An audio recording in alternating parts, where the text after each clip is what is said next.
Mayor, we are recording. Thank you. Call to order the regular council meeting of Tuesday, January 17th, 2023.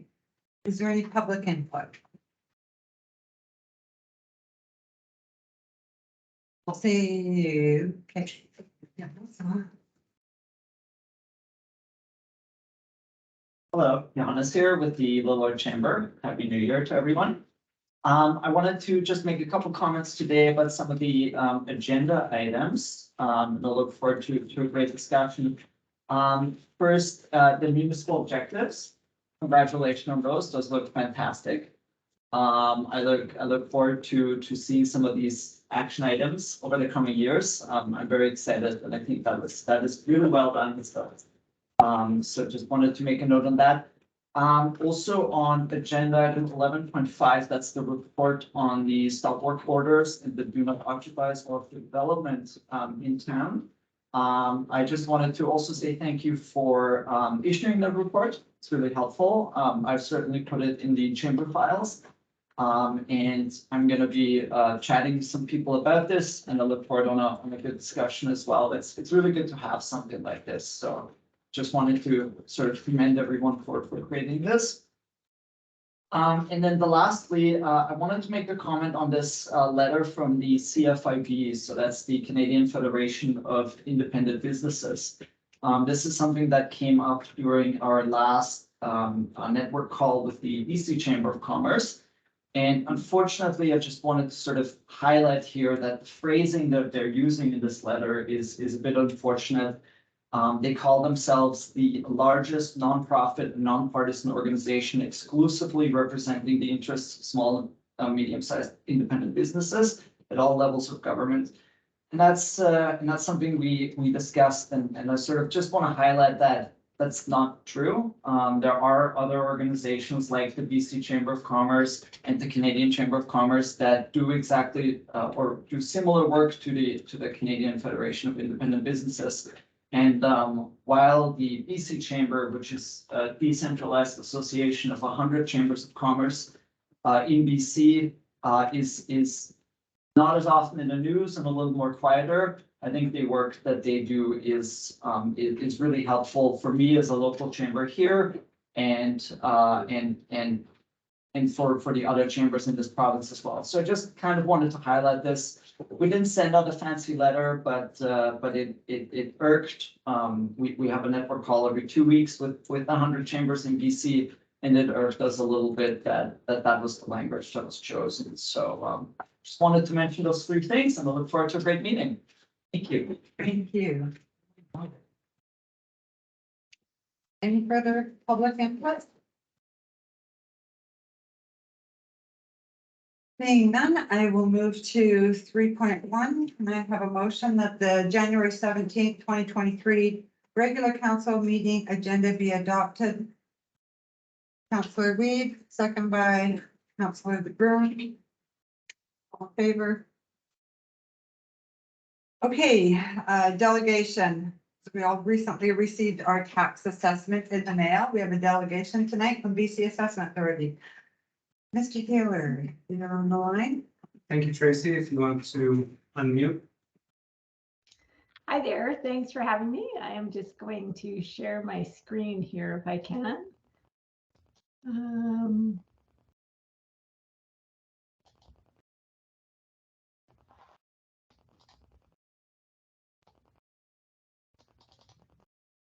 Right. 2 minutes, sorry.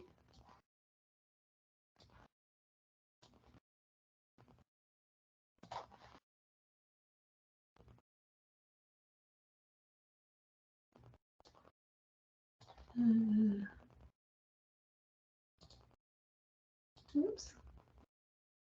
I lost my screen here. 1, 2, where's screen 1?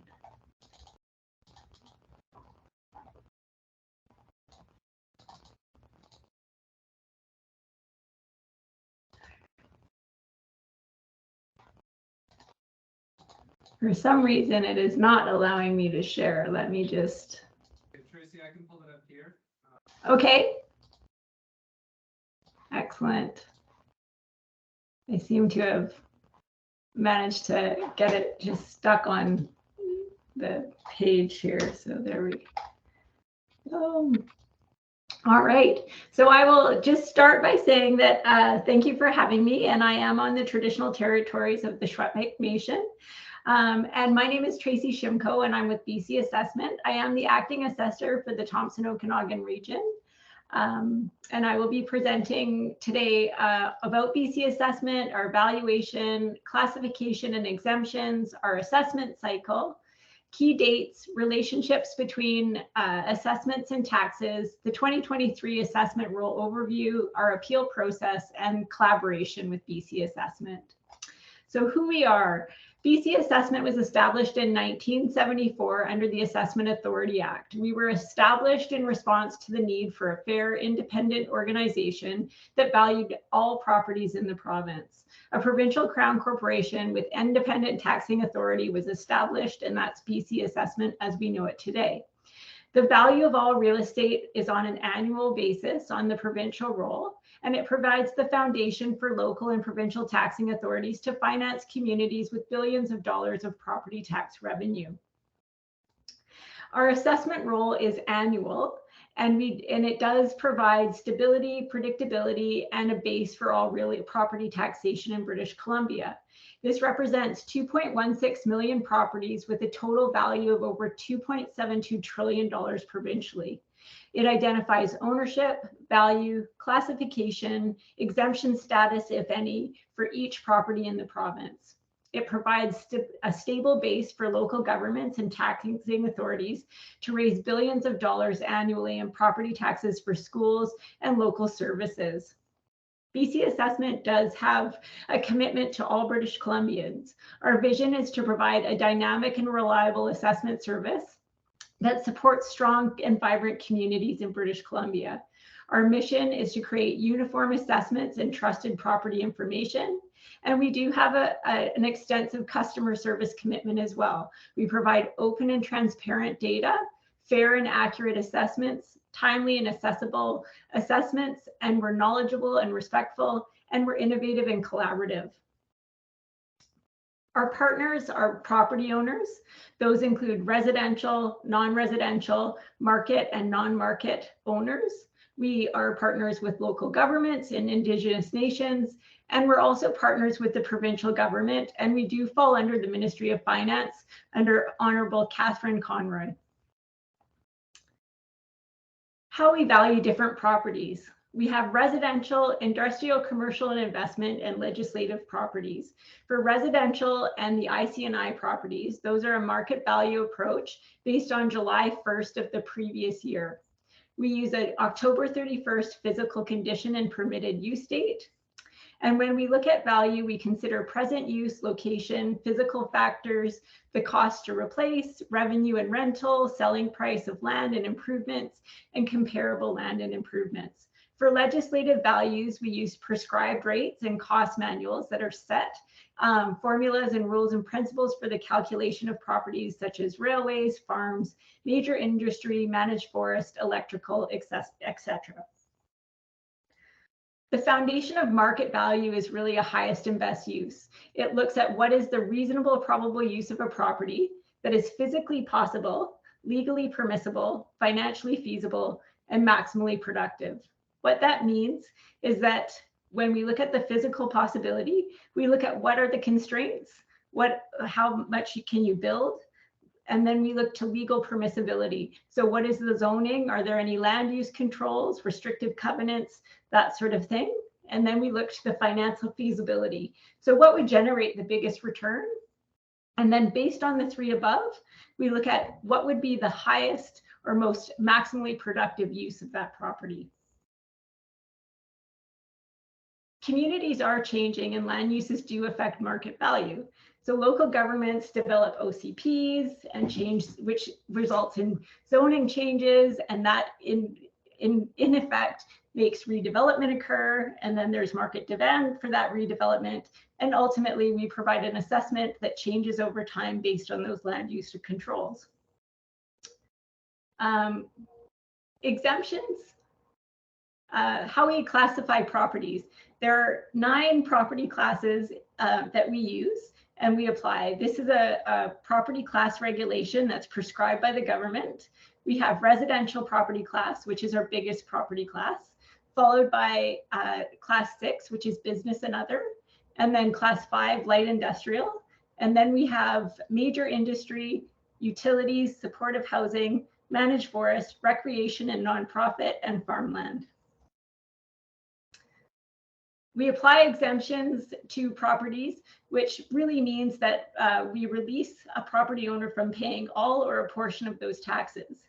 There are 4 major exemptions that are applied: permissive exemptions, statutory exemptions, revitalization exemptions, and ALR exemptions. Statutory and ALR exemptions are automatically applied by BC Assessment, but we do use the community charter that gives us the legislative policies that set out those exemptions. And then permissive exemptions and revitalization exemptions are given to BC Assessment by the local taxing authority, and those are granted through bylaws each year.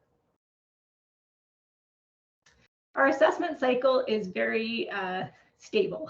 So January 1st to 31st, we have inquiry period. What that really means is property owners get their assessment, they can call BC Assessment, and they can inquire about how their assessment was, how we came up with the assessed value. And if they choose to dispute their assessment, they can appeal their assessment by January 31st. February 1st to March 31st is the hearing period. So if a person does choose to appeal their assessment, they will attend a PARP hearing. And that typically is February 1st to March 15th. And then by March 17th, we have any revisions keyed so that we can provide municipalities with a revised roll by April 7th. April 1st to September 30th is where we do most of our work on new construction. We look at sales. We also have our PAB deadline, which is the second level of appeal, and that's April 30th. And we're also looking at what's transacting in the market for the July 1st valuation date.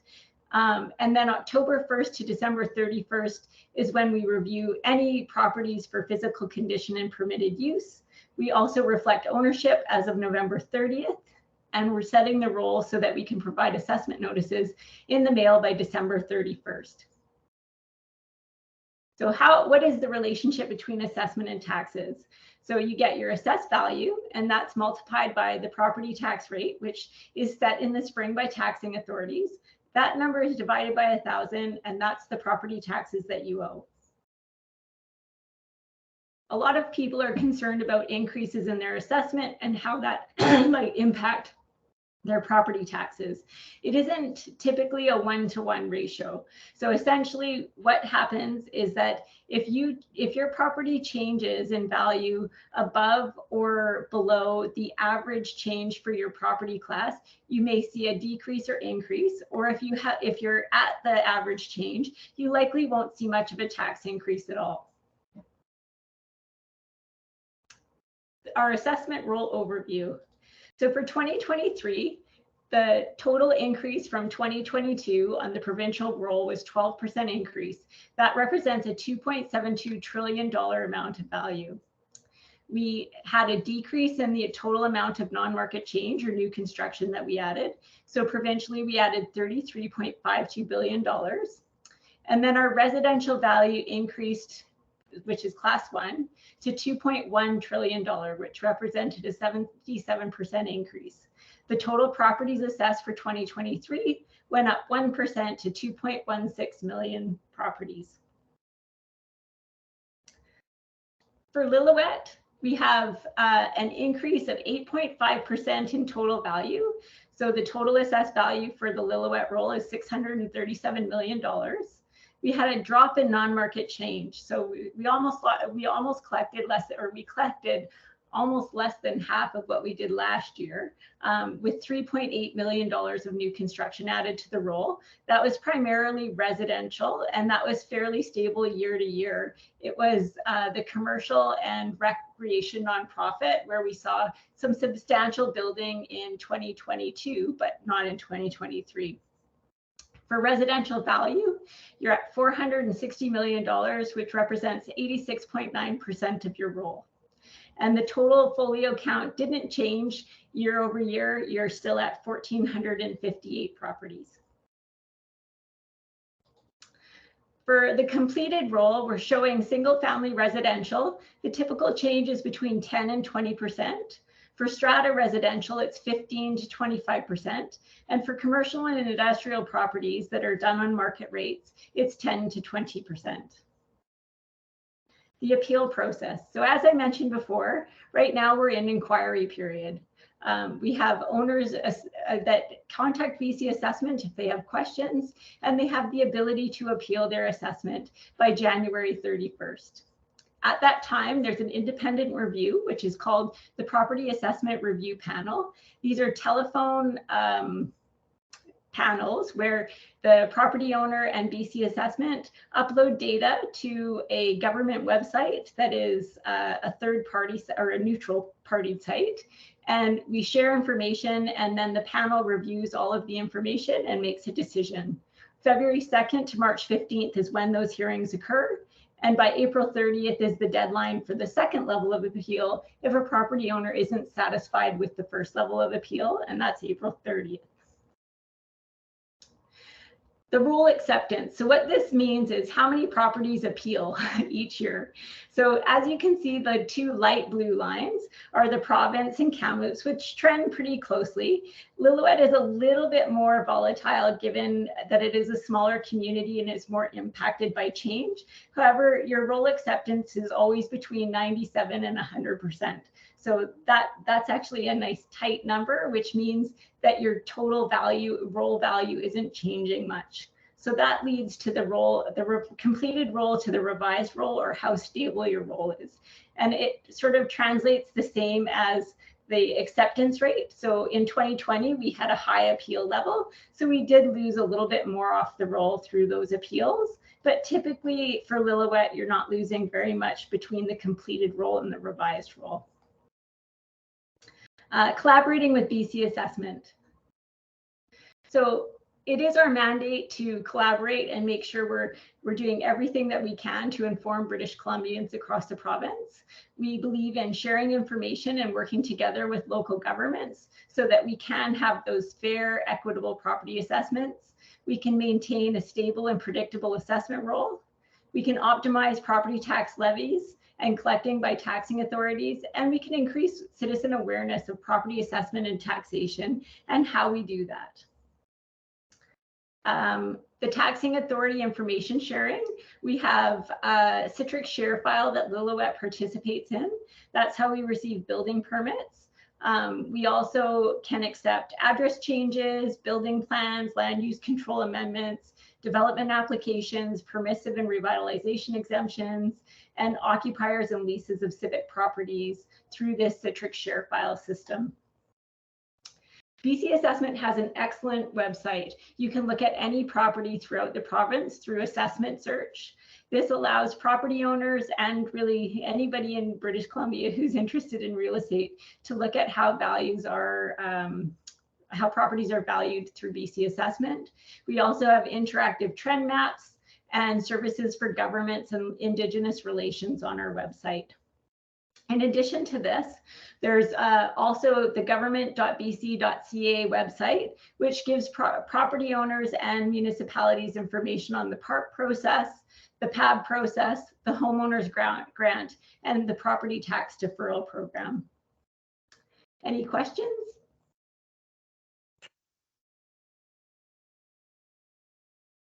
Thank you, Tree. Council have any questions for?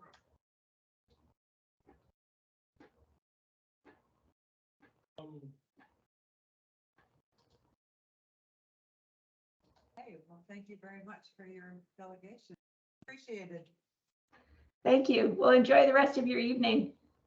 Thank you. Bye-bye.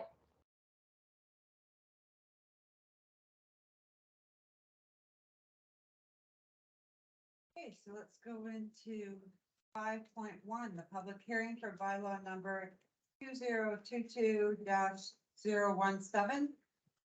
This public hearing is being convened pursuant to section 464 of the Local Government Act to consider proposed District of Lillooet bylaw number 2022-017.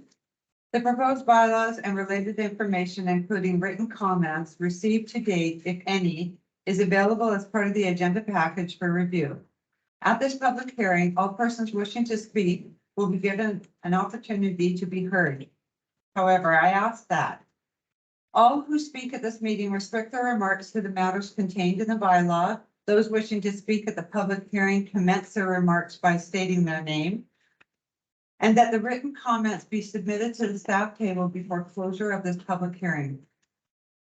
I ask the Director of Corporate and Development Services to outline the specifics of the proposed bylaw, please.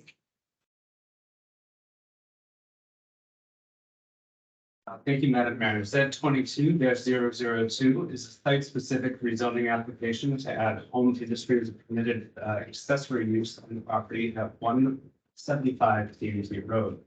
Site-specific zoning is a way of addressing contextual aspects of specific properties and giving residents the option to apply to consider uses based on these contextual realities while still having standardized framework of zoning. In this case, the definition of home industry being proposed to add to the bylaw, which means an occupation or use that is accessory to the principal residential use of the parcel and may include manufacturing, processing, fabricating, assembling, distributing, servicing or repairing of goods or materials, including vehicle repair, maintenance, and auto body shops and similar uses.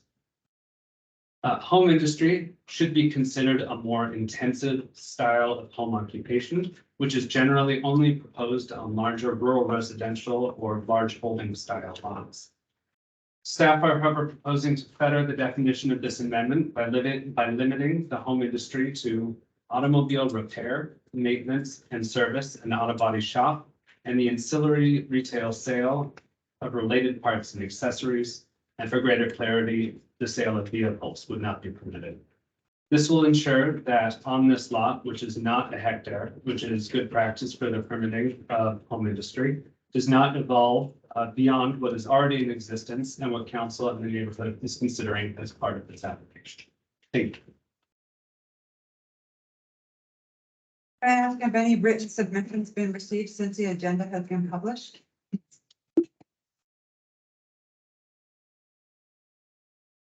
Madam Mayor, 5 written submissions have been received and they are on the yellow paper that's been distributed to council.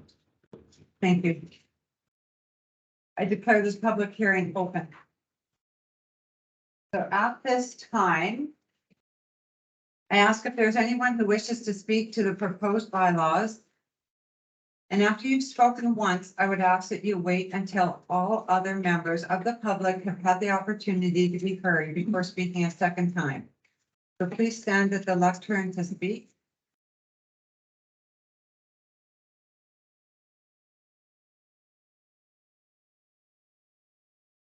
For a second time, is there anyone who wishes to speak further to the proposed bylaw?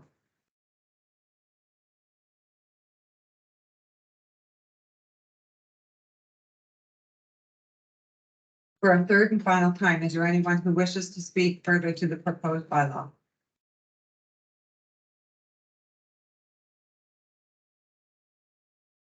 Hearing none, I declare the public hearing closed.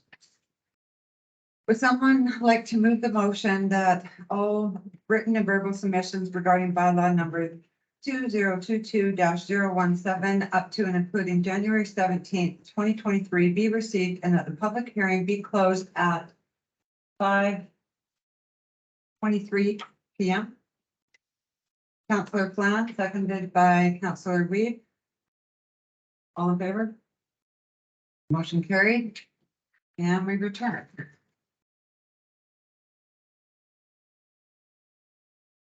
6.1, adoption of the council meeting minutes. Will someone please move that the December 6th, 2022 regular council meeting minutes be adopted as presented? Councillor Reed, seconded by Councillor DeBruin. All in favor? Carried. Is there any business arising from the minutes? Any rise and report? Seeing none. Correspondence and petitions. I ask, does anyone wish to remove one or more of the 4 correspondence items under 9.1 of the agenda? Please raise your hand. Councillor Klan, Can we move the ALC welcome to council to new business? number 3. Number 3. Bring that to. 17.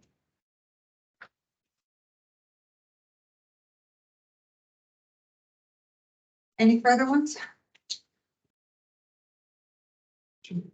Okay, and I have somebody move that the rest of the correspondence included in the information reported dated January 13th be received for information. Councillor De Bruin, second. Councillor Weed, all in favor? Motion carried. Number 10, reports from committees of council and commissions. Any? None.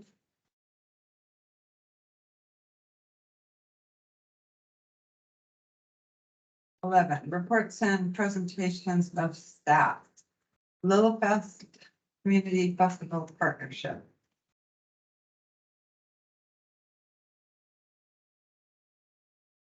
Thank you, Madam Mayor, onto the council. Yes, the purpose of this is to assist the Lillooet Friendship Center Society's building communities through arts and heritage grant application to the Government of Canada under the local festivals component. Under that component, there is the opportunity to receive 100% of all eligible expenses up to a maximum of $50,000 without contributions. With contributions, that can be extended up to $200,000 to present the work of local artists, artisans, or heritage performers, actively involved members of the local community, and are intended for and accessible to the general public. The Society's financial plans are allowing for $20,000 per day, so a total budget of $60,000 over their proposed 3-day event. Ergo, they are requiring $10,000 in contributions for the Lilfest 2023 to be able to complete their intended fund or their intended grant.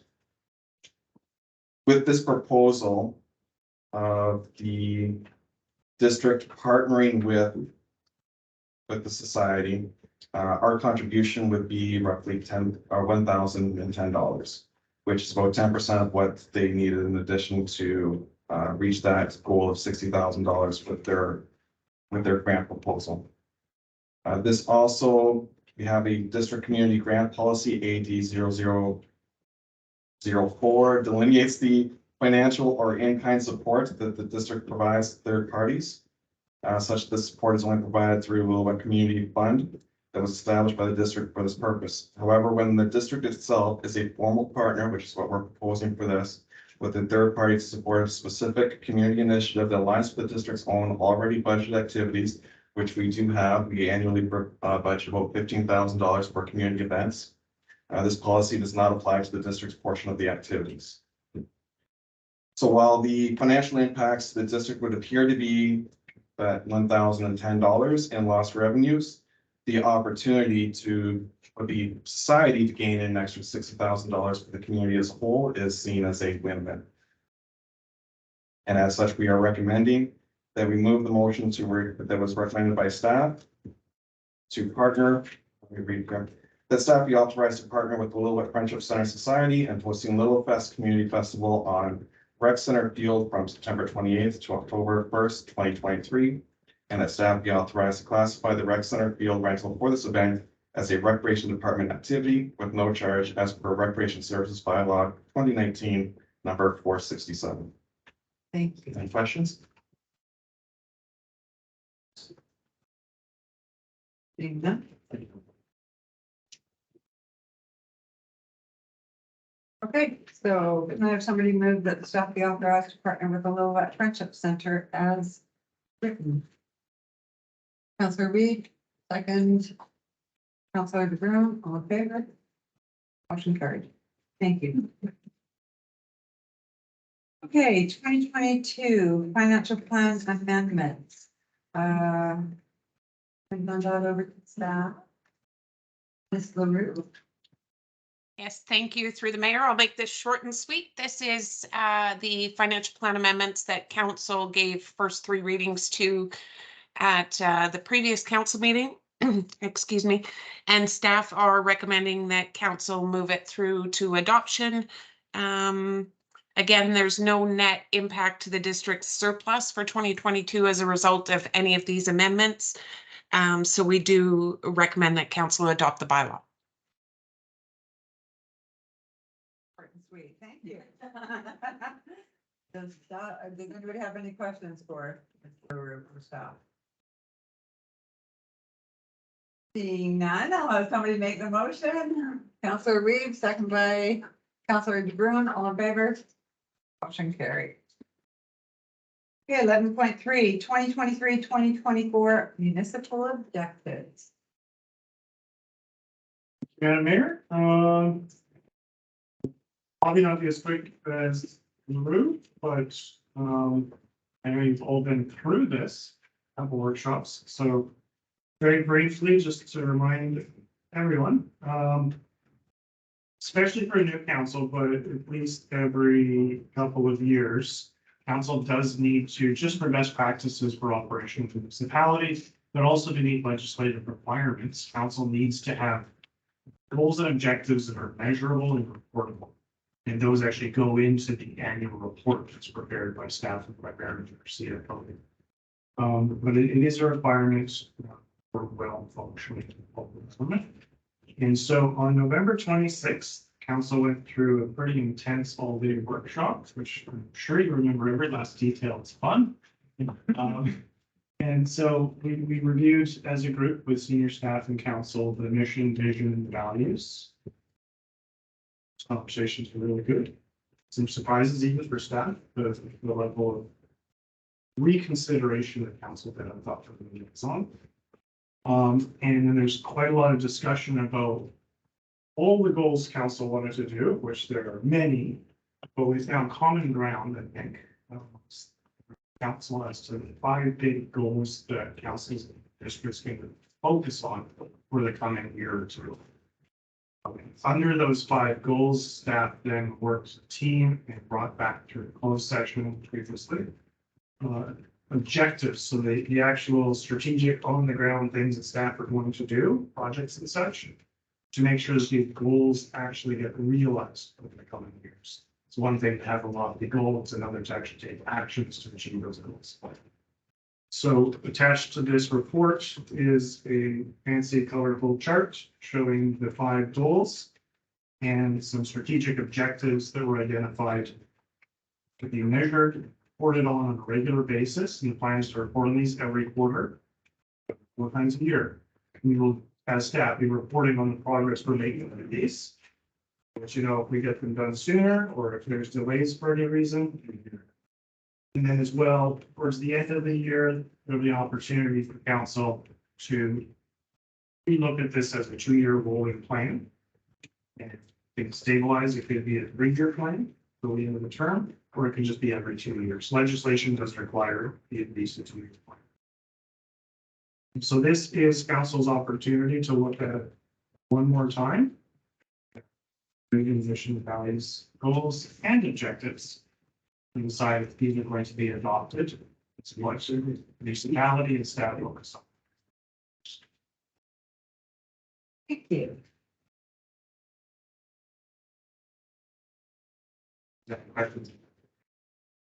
Okay, so does anybody have any questions for staff?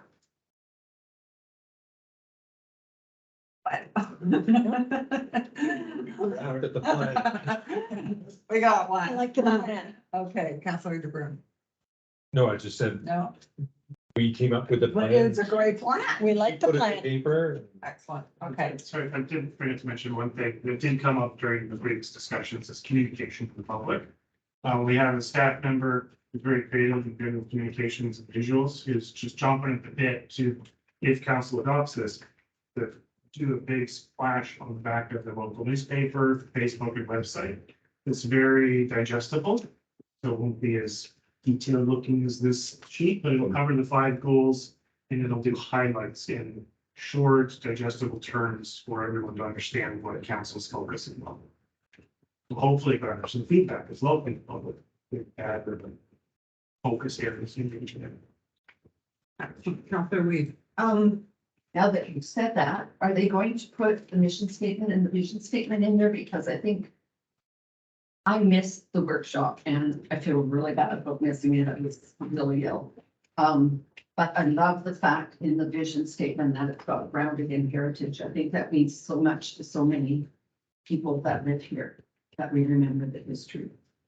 I think we would reiterate that in something I found really. I'm not for good or worse tonight, but it's something I was very happy about with the visions the council latched on to. This vision was developed through the official Canadian Plan public engagement process. So this vision of council that are adopted is exactly what's written in the official Canadian Plan. So it doesn't truly reflect the council. The council's then the communities. Any further questions? So I'm gonna make a recommendation that we accept this in its entirety, 1, 2, 3, 4, and 5.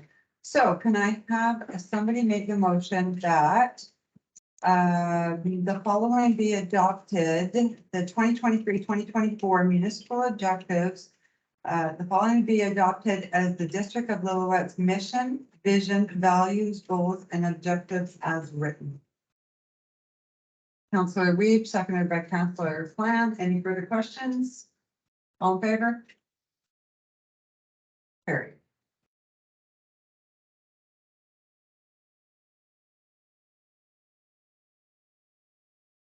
Okay, moving on to 11.4.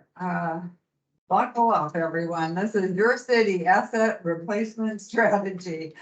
Turn this over to Mr. Taylor. Thank you, Paula. Can you please turn on your camera and your microphone?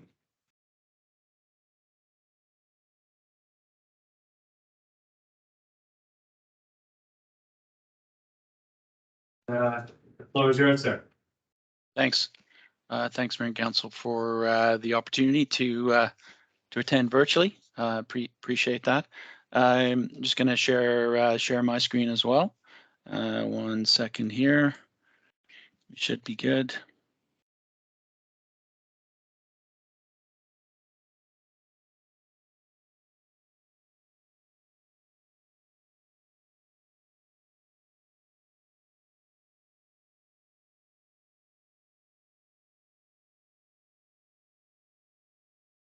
Can you see the blue screen? Yes, we do. Thank you. Good, thanks. At least I beat the BC Assessment Authority on that.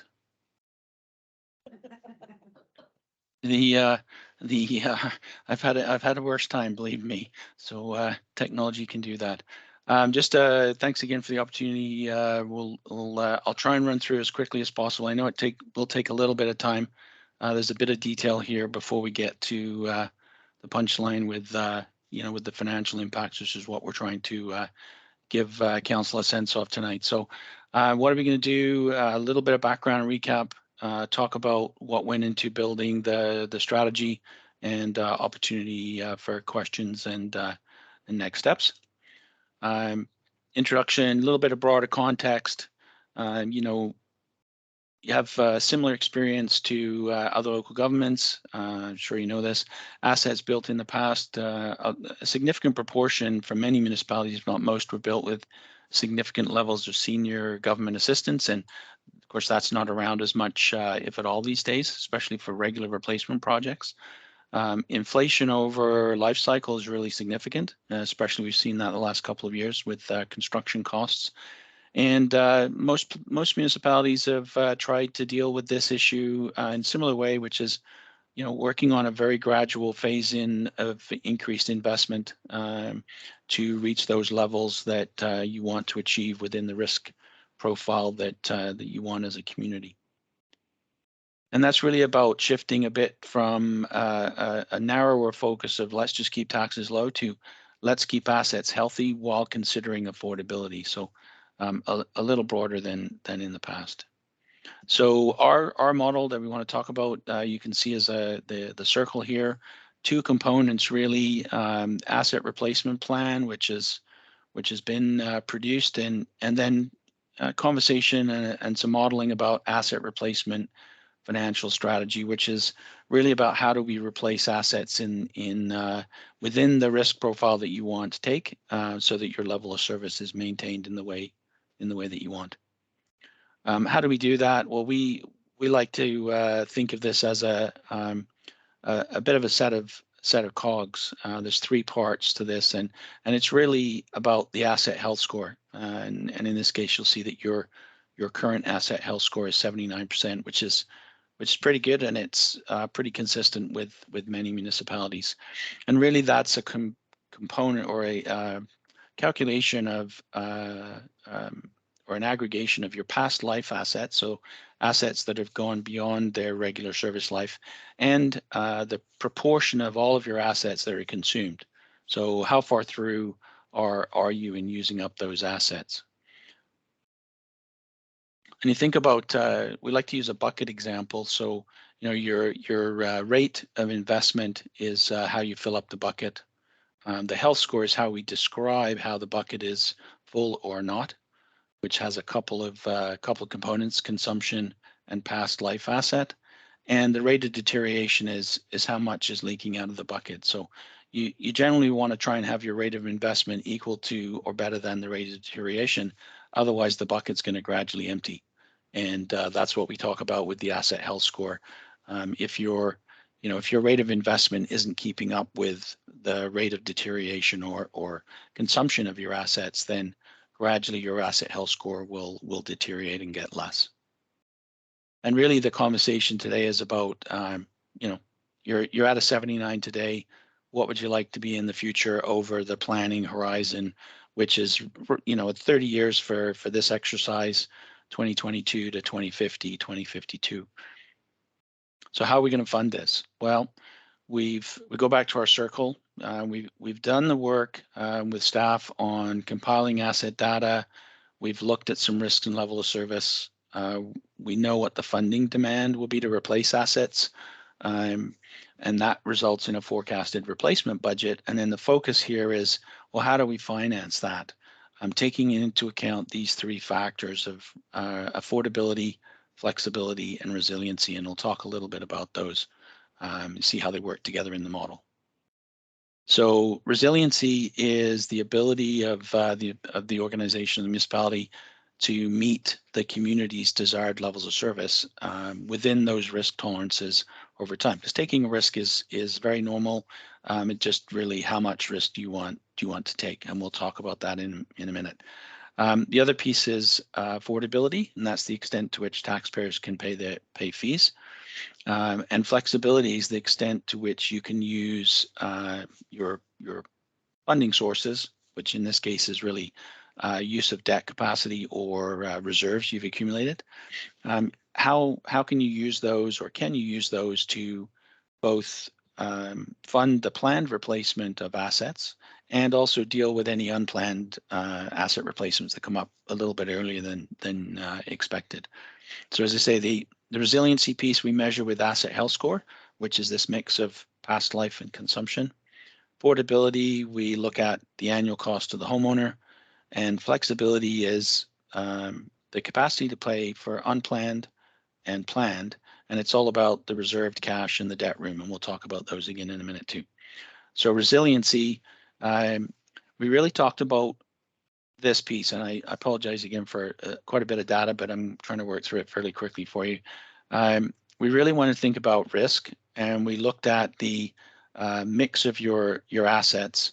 So we talk about risk and the level of service, i.e. the impact if you lose an asset or it breaks or you have an interruption.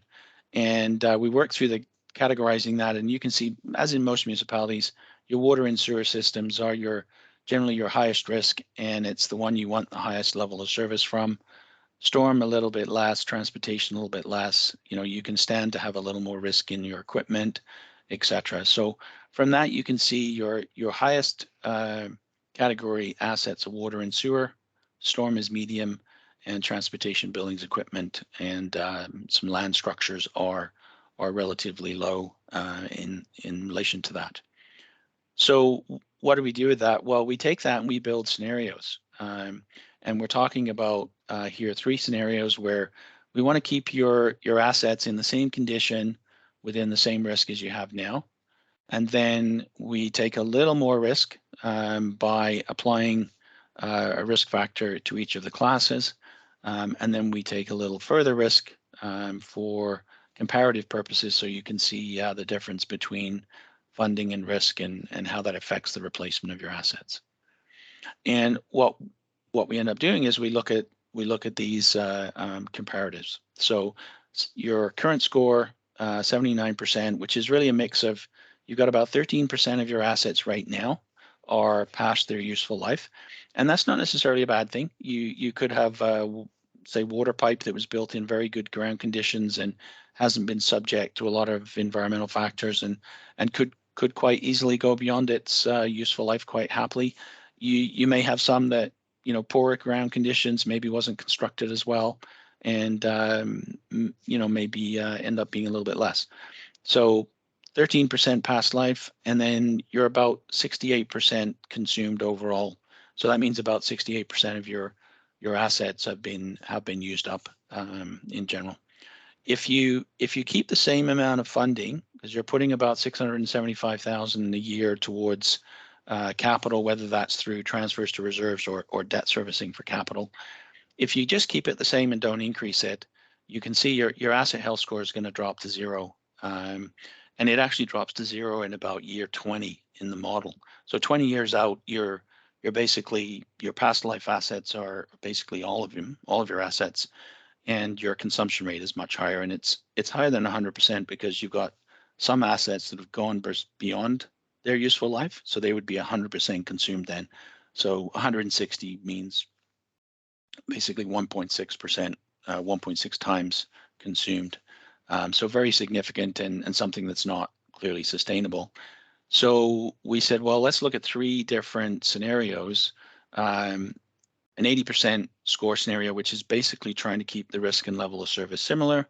So you end up with past life of 12% and consumption of 70, very, very similar to current.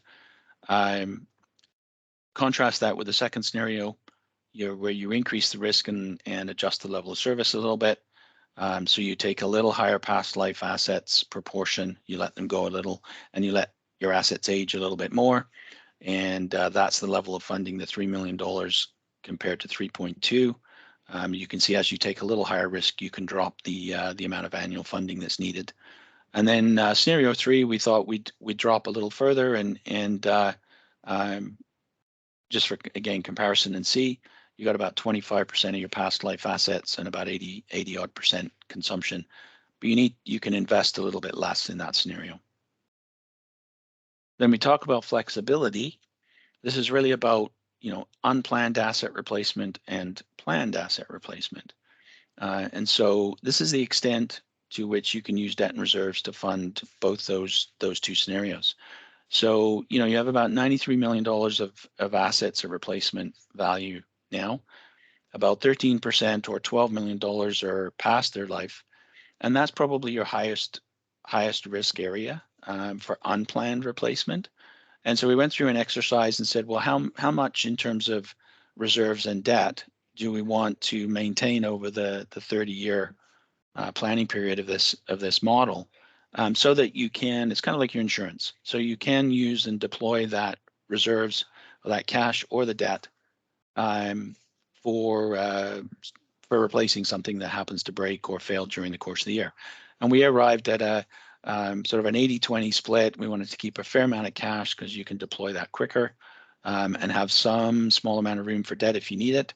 So about $3 million would be your insurance level, and that's about 26% of your asset past life value, which I think is pretty reasonable because they're not all going to fail at the same time, clearly. And then if we look at planned replacement and we work backwards, we know that you've got about 13.8 million in debt capacity that you could use. Most municipalities are fairly risk averse, and you tend to try and avoid debt if you can. But it is a tool in the toolbox. And if we keep 0.6 million that we just talked about reserved capacity for unplanned replacement or breakages, that's the small one here. We just said, well, let's keep a couple of $1 million of room for emergency, just in case, just to be conservative. So we've got a couple of $1 million set aside in case we ever needed to borrow. And you still have to go through the assent of the electors process and all those steps to borrow. There's no difference there. And then we kept a significant amount of room for new projects over the period. And what that does is it leaves about $2.7 million of room in your borrowing capacity that we could use for regular asset replacement if we happen to need it, so that it's smooth the impact on the taxpayer at some point in the future. So that's now built into the model. Small amount, relatively, about 20. Say, what was it, 20, almost 20% of the total debt capacity that you have. And then lastly, and most importantly, you want to keep affordability in mind. And typical home pays about $2,200 in taxes and utility fees. About $350 of that goes towards capital replacement, and $1,873, the teal color here, is for everything else: operations and maintenance, public works, planning, fire, contribution to police, etc. If we break that out, you can see it's about $1,095 in property taxes, and that's about $210 for capital, $885 for operations. $564 in water. You can see a little bit less proportion in water, about $47 a year for capital. And sewer, funnily enough, is $564 as well. But there's about $93 of that is invested in capital on average each year. So financial strategy, just a couple of quick reminders as I go through this. This is like for replacement, so we're not building in any new or incremental assets. So if if there's a second fire hall on the horizon, or there's a rec center in the future, or things like that, those would always be additional to the model, and would obviously change things moving forward.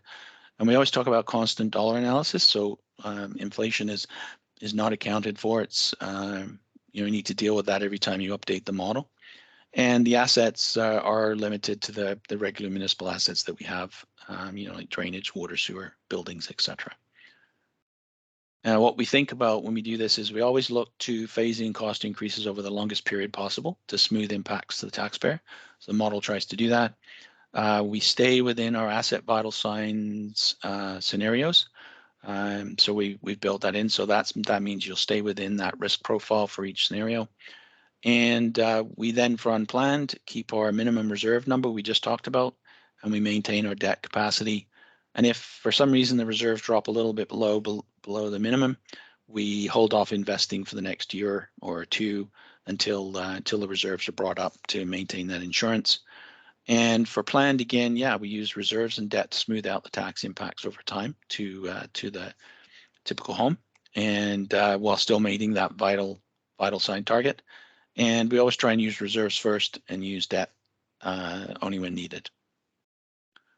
So just to recap, the three models: current state, 79% score, past life of 13%. So model 1 is to try and keep that the same. Model 2 is to take a little more risk, or scenario 2, and scenario 3 is to take a little further risk. Again, just to compare and contrast, give you a little bit of sensitivity analysis, and you can see what the implications are. So now the real thing that you've been waiting for, the significant numbers are for scenario 1, you need to go from $675,000 a year that you're investing in capital now to on the order of 3.2 million. So a significant jump, and you can see a very significant number. Your $350 to the average home over 20 years, and this is a 20-year period, would need to rise to almost $2,900, and consistently doing that would take about $127 increase each year, and you use all of the debt capacity room that you have allocated for capital replacement over the life of the model. So very significant numbers for sure. If we split that out, you can see it's about $66 a year or dollars per year for general capital or taxation. And that's equivalent to about a 3.5% tax increase in a very significant numbers. 40 for water capital, which is an average 4.6% increase in water, and 11 for sewer, which is an average 1.4% increase. And I've got a summary at the end, so bear with me and I'll get to the comparison in a minute. Scenario 2, same starting point, $350 committed to capital from a typical home. Because we're taking a little bit more risk and a slightly lower asset health score, you can see we need to invest $3 million a year instead of 3.2, and we end up at a slightly less number, $2,691. Still very significant, and it's about $117 increase per year for 20 years, and you use a little bit less debt. Still a significant proportion, but a little bit less. And if we break that out again, you'll see $62 in property taxes is about a 3.3% property tax increase on average for each of the years. 46, very similar, 4.3% increase in water, and a slightly lower $9 increase in sewer capital, 1.1% increase in the sewer charge. And lastly, scenario 3, and we tried a little bit of a different twist in scenario 3. $350 starting point over 20 years up to 2607. So 2.7 million annual investment at that point.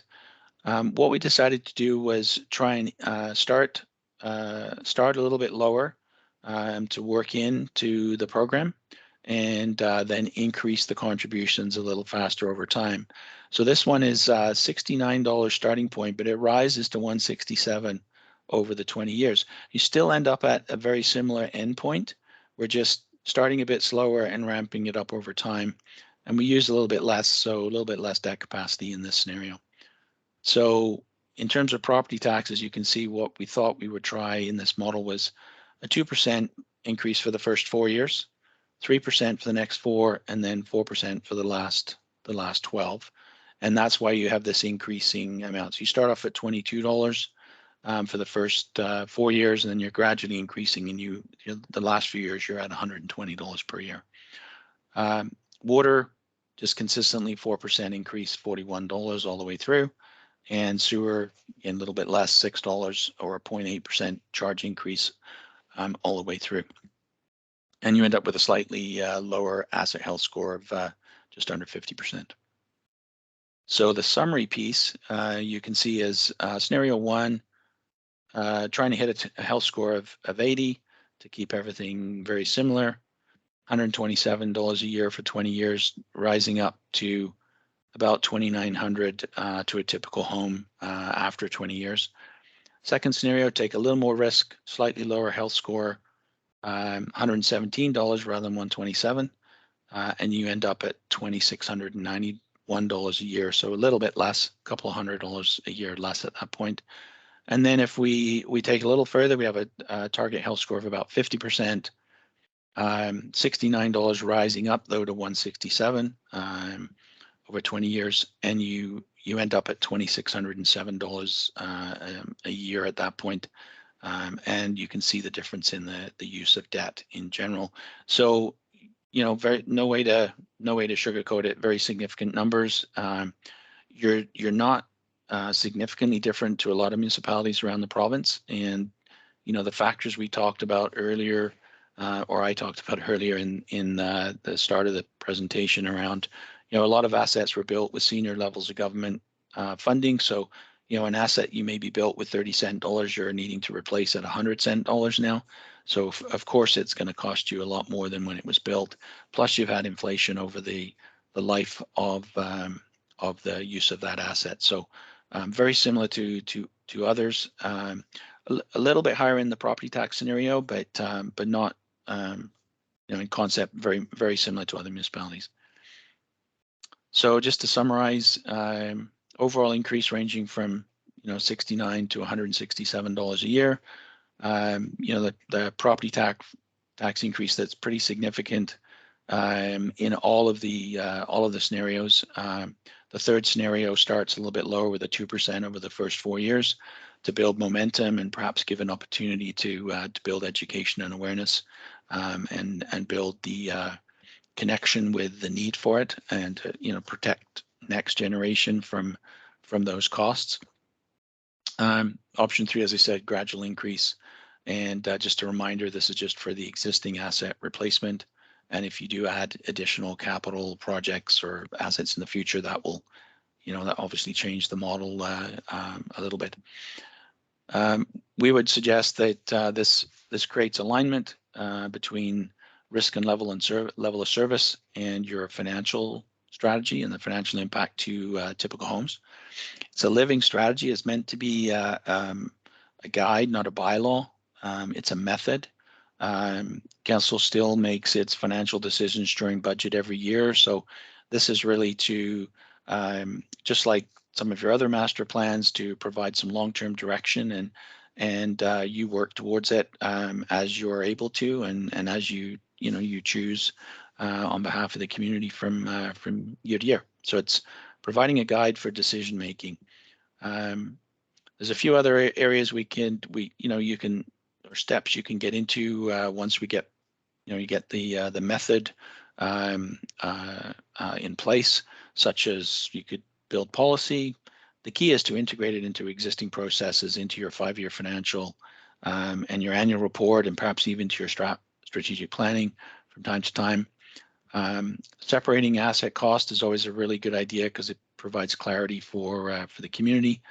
And implementing a reporting and measurement framework, which is the last stage of the AMBC best practice roadmap, is reinforces and reports to the community on the condition of your assets and the progress that you're making.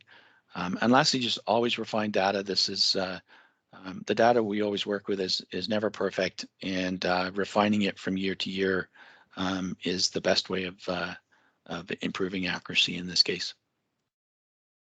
And apologize again for speaking so long. Happy to answer any questions. Thank you. That's a report. 93 million. Okay. Well, I have a couple of questions. So I think it's a good idea to separate that asset cost out, and letting people know just what is going to assets. But I have to ask, so when you do the water and sewer, do you account for the reserves that we have in there now?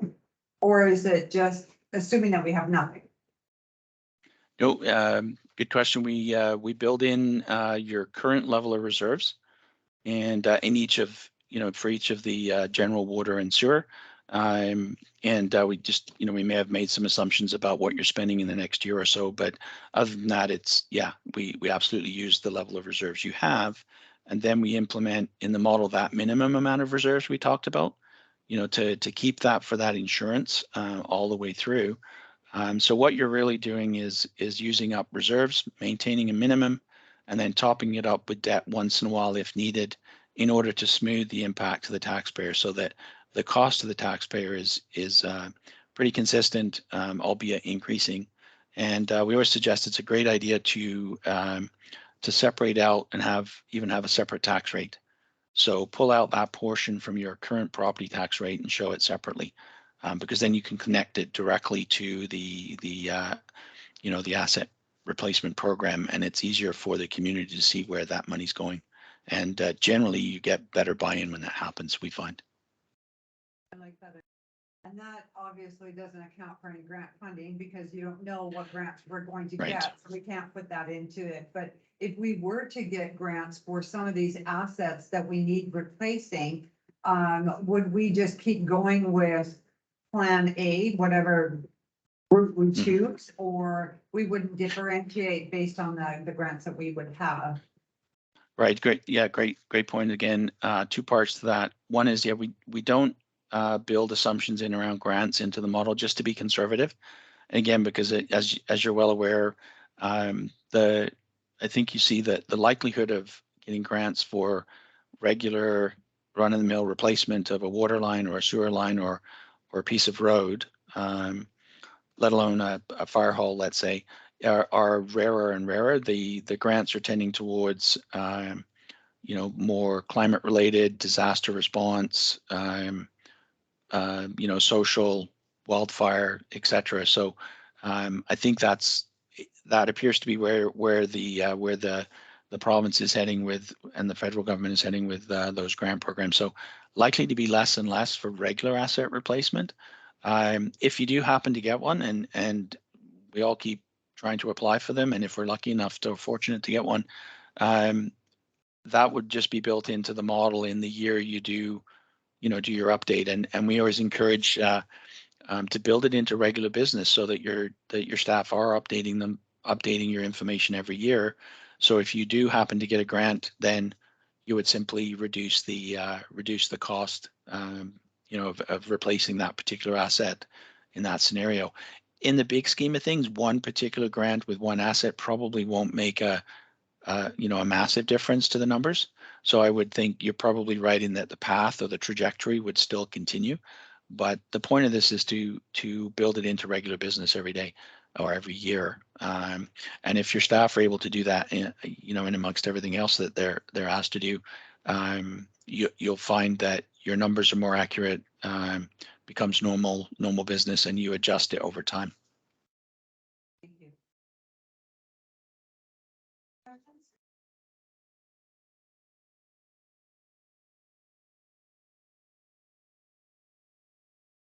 Councillor DeBruin. Thank you very much for all the data. I'm still processing, but it is to me it is like you start off really quickly with basically indicating the health score for Lillooet, 79%, indicating that is fairly in line with other municipalities. If I walk around Lillooet, doesn't feel like 79%. And if you look at the streets, the crumbling sidewalks and that sort of stuff, and the undersized infrastructure and the list of projects that we have sort of already, it sort of feels like that we're nowhere near 79%, and it's sort of daunting to think of what 46% would look like. Because I think we've been, as a young council, at least, have some ambition of maybe raising the standards. And I think, the presentation that you've given is, okay, well, this is what it's going to cost us, just maintain, the current state, and let's look at, scenarios where we take it down a notch. And so that's hard to comprehend versus the amount of tax increases that are required just to maintain things. So like I said, it is a bit of a daunting presentation to have in your second month as councillor, but it is what we're here for. So thank you. Thank you. Is there an update that you normally do to that 79%, or a breakdown to the 79% that we that provide some clarity of how that came about? Yes, through the mayor. I always encourage that this, again, this gets built into your annual process, which is 2 or 3 parts. So if you think about if there's some awareness and reporting built into your annual budget. So as part of your 5-year capital, there's a broader discussion about here's how our funding strategy is working. Here's our asset health score. Here's what we think it'll be in 5 years' time if we invest like this. And so you get the bigger picture along with your list of capital projects, and you're connecting it to that broader strategy. And in your annual report, have a small asset management section where, again, you talk about the score, you talk about the work you've done, and your level of commitment and what the future outlook is, and that will create awareness in the community. And if you tie it with attaching to a separate tax rate on your tax notice, you can connect the dots and have a fairly concise method of just looking at how your approach is working. And I mean, the numbers they're just numbers, and they're for comparison, so you can see the change over time. So they're they're based on the data that you have today, and as that data is refined and gets better, so that number may change a little bit. You know, if you're lucky enough that some of your assets are maintained in great shape, maybe you can extend them a little bit, and so your score is again going to change a little bit. So it's about measuring and reporting and bringing awareness, and then making it regular business. And it takes some discipline. There's communities that you know, I started with one in particular, and it was 20 years ago, and 20 odd years ago, and the council of the day was courageous to start, and they kept at it year after year. And the community gradually bought in, and after about 20 years, they're in a pretty decent place. Are they fully there and they can breathe easy and it's all done? No, because things are always happening, and you know, the cost of replacing assets or the standard that you want to build them is clearly changing. So, but I think this is about just starting and making some headway and getting some buy-in with the community, which doesn't happen overnight.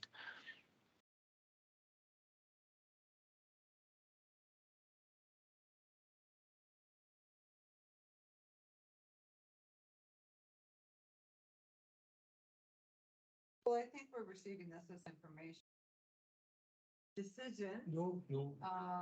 We'll definitely have to get a copy of this and mull it over. Can I ask, when it comes to other communities, I know that you say that we're like a lot of other communities out there, and true, Misery does love company. Are the other communities looking at about the same level of like monetary value of increases?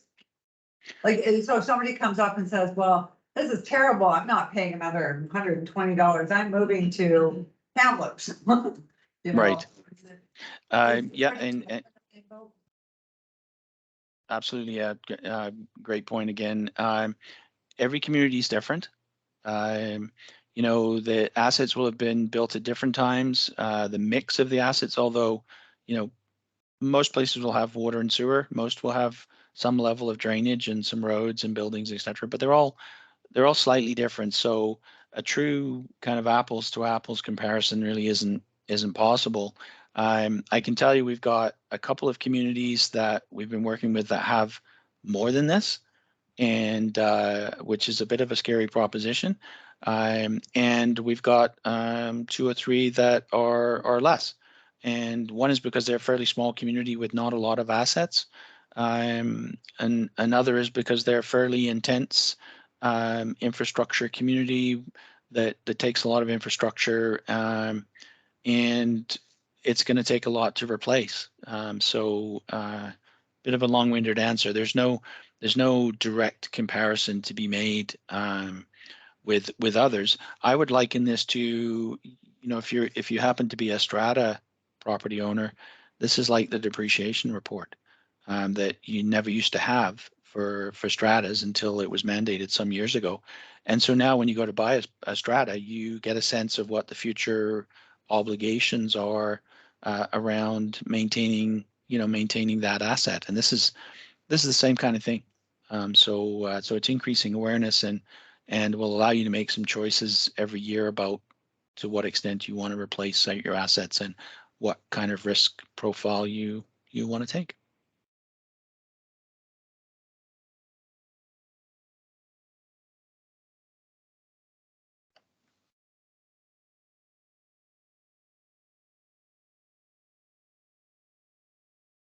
No, thank you very much for your report. Appreciate it. Thank you.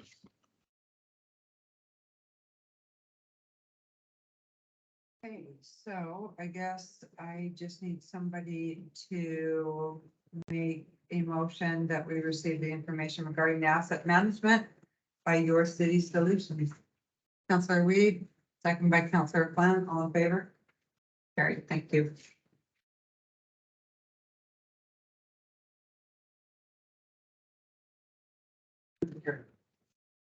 Okay, 11.5, 2022 building statistics report. Turn this over to staff.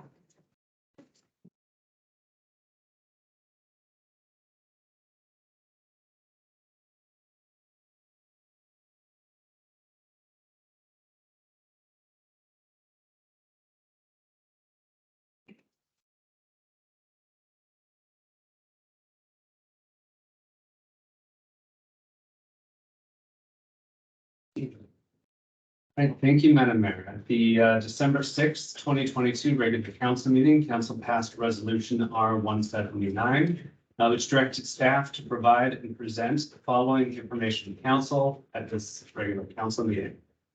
A list of development projects, including number of units approved in the last 12 months under review, the status of these projects. A list of active building permits or closed permits within the last 12 months with a value of $100,000 or greater in the status of these permits. A list of stop work orders issued within the last 12 months, the reasons for the stop work orders and the requested remedies. And a list of do not occupy notices issued under the building bylaw or under fire code issued within the last 12 months, the reasons for the do not occupy notices and requested remedies. So Development Services staff works throughout December to assemble this information, and I hope that it satisfies the direction. To begin, I would like to introduce Development Services. Our department includes the director, the planning technician, and the building official who has joined me here this evening if there are any code-specific questions. These three positions are responsible for the intake, review, and presentation of every development application, building application, development inquiry, and are often involved in the support capacity for bylaw enforcement. Our roles are primarily to enforce the district bylaws. However, we also create and administer plans, bylaws, and programs to realize the community's vision for the future. The cogs in the slide show that everything starts with the vision or the official community plan, which informs our individual plans, most relevant to this community being the zoning law, which in turn determines our regulatory framework, such as the subdivision and development servicing bylaws and the building bylaws. However, core service to the public is processing applications and ensuring that any proposals conform to the established regulations. So before I get into the meat of the resolution, I do have some additional statistics for everyone. So development has been slowly increasing from 2018 to 2022 across all department types. Land use applications in 2022 were up to 25 from 6 in 2018. Similar building permits issued in 2018 were 68 with a value of 3.9 million, with that number increasing to 92, although later in your report it will say 79, that's because there are still 13 waiting to be issued, with a value just short of 7 million. Now, these numbers will be a little bit of a discrepancy from the numbers you saw on the BC assessments presentation earlier. That's because we report at different times. These reports are from when permits were issued and fees paid, where there's reported when occupancy is given. So we're just a little ahead of where they are. So this graph illustrates with the orange bars being the numbers of permits issued, as seen on the left, and the gray line being the total value of construction that year with that value on the right. The red line is showing the linear trend of construction value. This graph replaces the value of construction with permit fees collected or not taxation revenue for building permits, which is also trending in the same fashion. In 2022, the district collected $63,586 in building permit fees compared to just short of 30,000 5 years prior. And finally, this graph is showing the number of development applications by type from 2015 to 2022. The colors are not meant to give anyone in the room a seizure. Those are just the colors we assigned to them in the office. I like the colors. So back to the council resolution, starting with development projects, including number of units. In 2022, there were 99 building permit applications, 7 of which were withdrawn or expired, and 79 permits fully issued with another 13 still in process. 11 dwelling units were approved in total, including 5 single-family dwellings and 6 apartment units, with 3 more single-family dwellings still under review for 2022. 7 units were demolished, 2 from fire damage, 4 mobile homes removed, and 1 unpermitted suite decommissioned. Suites can either be decommissioned or remedied. That option is up to the owner. There were also a total of 6 new subdivision applications in 2022. This is a list of the single-family dwellings that were complete or that were permits were issued and are under construction, as well as the 3 permits still in process. In terms of larger ongoing projects, we have 1091 Main Street, or the Old Jones's Market site. Permits were issued fairly quickly on this project as the architect involved is familiar with Lillooet and building requirements. The project is working on final drawings and engineering for connection to municipal services and with BC Hydro on the relocation of utility poles, which Hydro had indicated are too close to the structure at this time. 622 Main Street has a development permit and is waiting for permits from the BC Archaeology Branch. Despite not being able to apply for a building permit, the building official and Public Works have been working with the architect on this project to ensure that the project is as permit ready as it can be while they wait for approvals from the province. This is not a service I would normally authorize as it is using staff time without any permit fees to cover these costs. However, the addition of 23 rental apartments in the port commercial of the area is very important and clearly necessary. As such, we are devoting staff time to it in hopes that will help expedite final approvals. We will still collect permit fees to help offset the staff time when the permit is issued.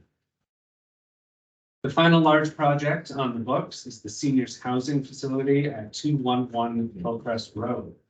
The applicants have received their zoning approvals and have indicated to staff that they are now working on their drawings, which for a complex building of this scale has a lot of moving parts and requires significant coordination. They are still seeking funding and do not expect to break ground for another few years. This is not unusual on a project of this scale, and they're being wise not to rush it. Moving on, there are currently 26 active projects with a value of $100,000 or greater. They're mostly single-family dwellings, although there's a duplex in there as well. Of note commercially are the brewery at 104 Main Street and the new location of the vet clinic at 103 Main Street. And I am hoping that 2023 is the year that I can take the chicken restaurant to 716 Main Street.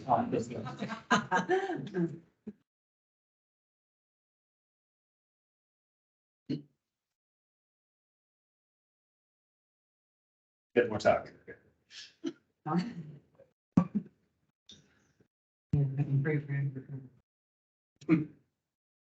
So the hot button topic is stop work orders. 9 were issued in 2022. However, I have included one additional on this list in the building at 341 Main Street, as there was a significant amount of discussion around this structure. I will be going through each of these items, but I would ask council to understand this next point before we carry on.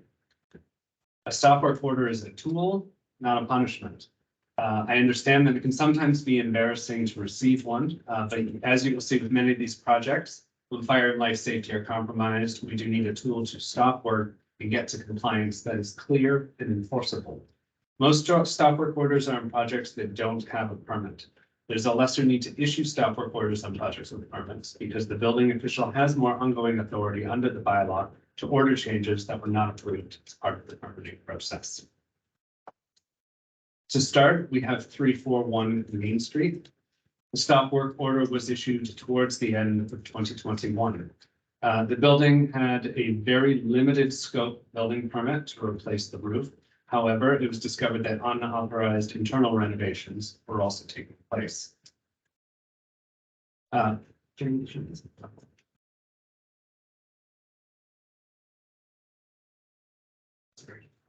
You okay with that, Council?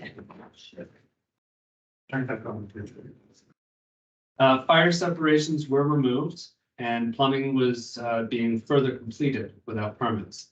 Further, this building is what is called a Part 3 building under the building code, and due to its size requires an architect under provincial legislation, being the Architects Act. This was especially troubling as there were people living in this building at the time, and the work dramatically increased the fire danger to these people. I will touch more on that when we talk about the do not occupy order. The requirements for applying for a permit were to address these issues with an architect and a code consultant. Attempts at applications were made, but nothing that addressed the scope of the unpermitted work. The second is a house up on Mitchell Road that has started an addition to the house without permits. As no one was on site, a stop work order was placed on the property. However, work did continue. Since that time, the owner of the property has expressed the intention to apply for a permit. However, no permit has been submitted to the state. 345 Davidson Crescent received a stop work order as there was a mobile home in process of being demolished without a permit. Permits are generally required by most landfills to accept demolition material, and there are cases of illegal dumping of hazardous materials when an unpermitted mobile demolition is charged the additional tipping fees that they don't want to pay. A demolition permit is also to ensure that municipal infrastructure is appropriately capped so that we don't have contamination to the water system. The owner was simply unaware of this requirement and did apply for and receive a permit for the work. 610 Victoria Street, there was a significant interior renovation being undertaken within a modified mobile home. Again, permits are required to accept demolition materials. However, modifications to mobile homes also require participation of a structural engineer. Mobile homes and modular homes are CSA certified in the factory and are not inspected under the building code. As such, we don't have the ability to approve modifications, but we are required to ensure that they are properly conducted and signed off by an engineer. As with the last one, a permit was submitted for and issued on this project. 369 Park Drive. This was the reconstruction of a deck without permits. And if you want to see why these are a life safety issue, then I suggest to everyone YouTube wedding deck collapse in Langley.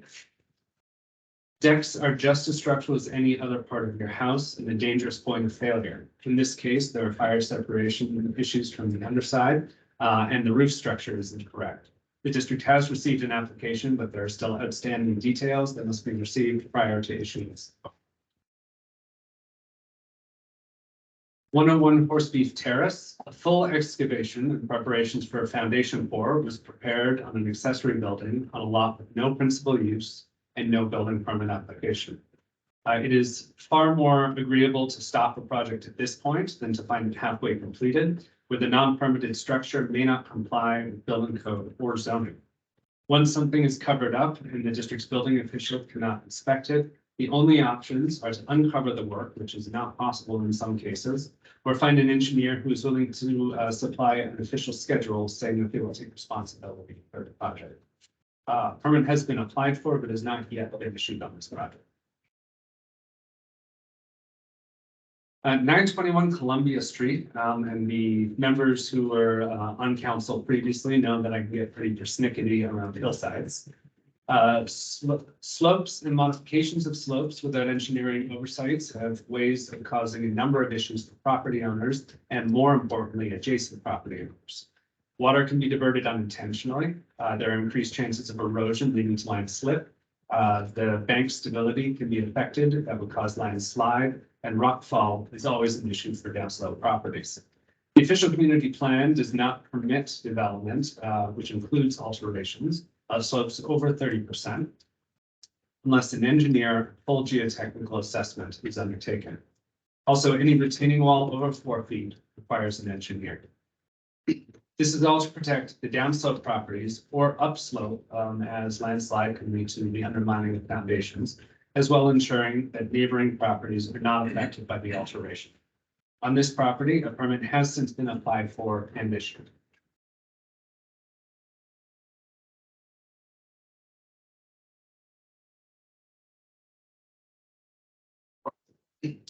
Uh, 545 Main Street, and I believe this was the old Mount Murray building. And it has since evolved itself into a multifamily building. However, the historical records and permitting for this are quite vague. There was a building permit on this property for the deck in the photo.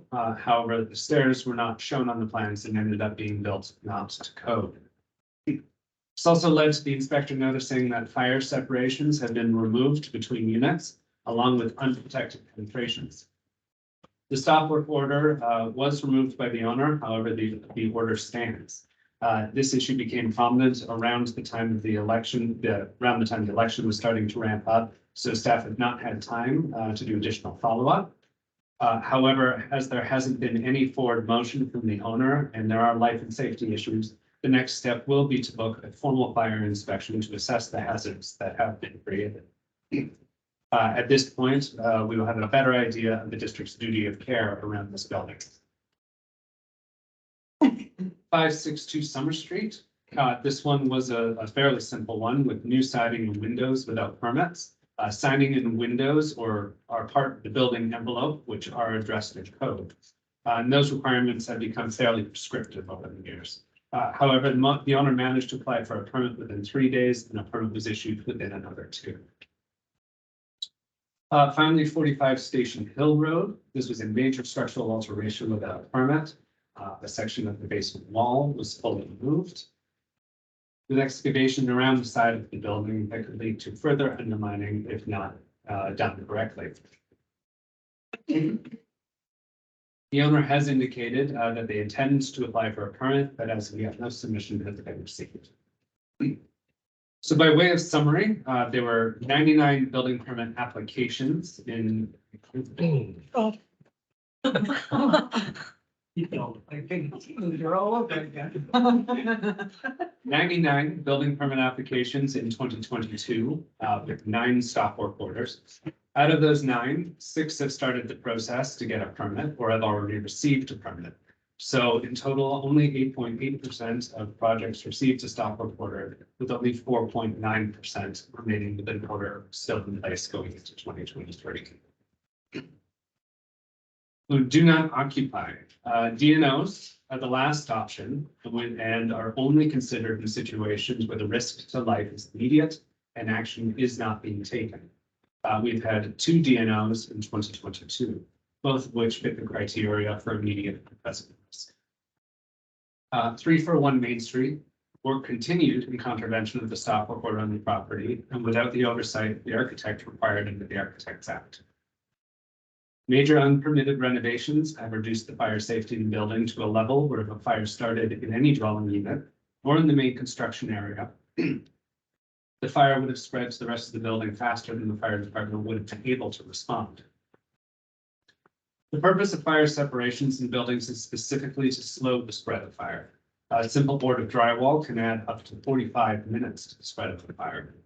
In this case, the drywall between the units has been removed while the dwellings were occupied, which would have made fire transmission between the units, if not nearly instantaneous, far quicker than one would expect the fire department to respond. This is not as dubious as removing the drywall in a single-family dwelling. This single-family dwelling is a single suite. Everyone who's living in the suite is knowing what's going on. When you have multifamily buildings, you start removing separations and you have fire appear in one. Then you have other people who are not involved and not aware of all the risks that are affected by those works.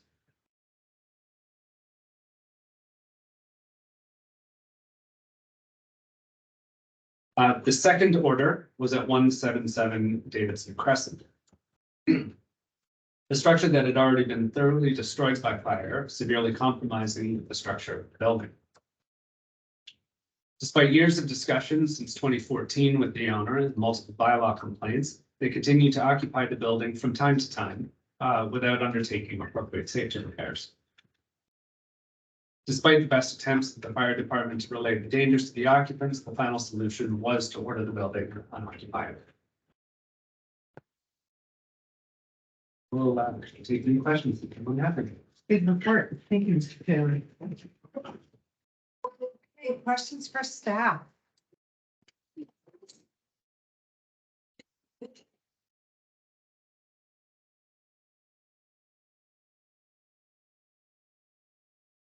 Oh, Councilor DeBruin? Thank you, and through the mayor. Thank you so much for compiling this report. We had the pleasure of reading, I guess, the raw data in our handout, and it's great to hear, I guess, the context and the notes in your presentation. It is impressive to see the increase in development in Lillooet. I think that's fantastic to see that growth. It is nice to see the number of homes that are being built. At the same time, if I consider that there are only 11 homes that were built in the last year and there's 1,458 in town, that number is hardly sufficient to maintain the housing stock in the community, let alone to meaningful expand the inventory. So in that sense, it's nice to hear that staff is dedicating time on some of these larger projects and in projects in general in order to move permits along, development things and other papers that you do that is required to get these projects going. Obviously, with regard to stop work orders issued, I know that, not all these orders were issued on a project where a building permit was issued, but still, it's 10% of the number of building permits issued is quite stunning. Later, when I sort of read that, a lot of these stop work orders are related to demolitions rather than new builds. It puts things a little bit more in context. And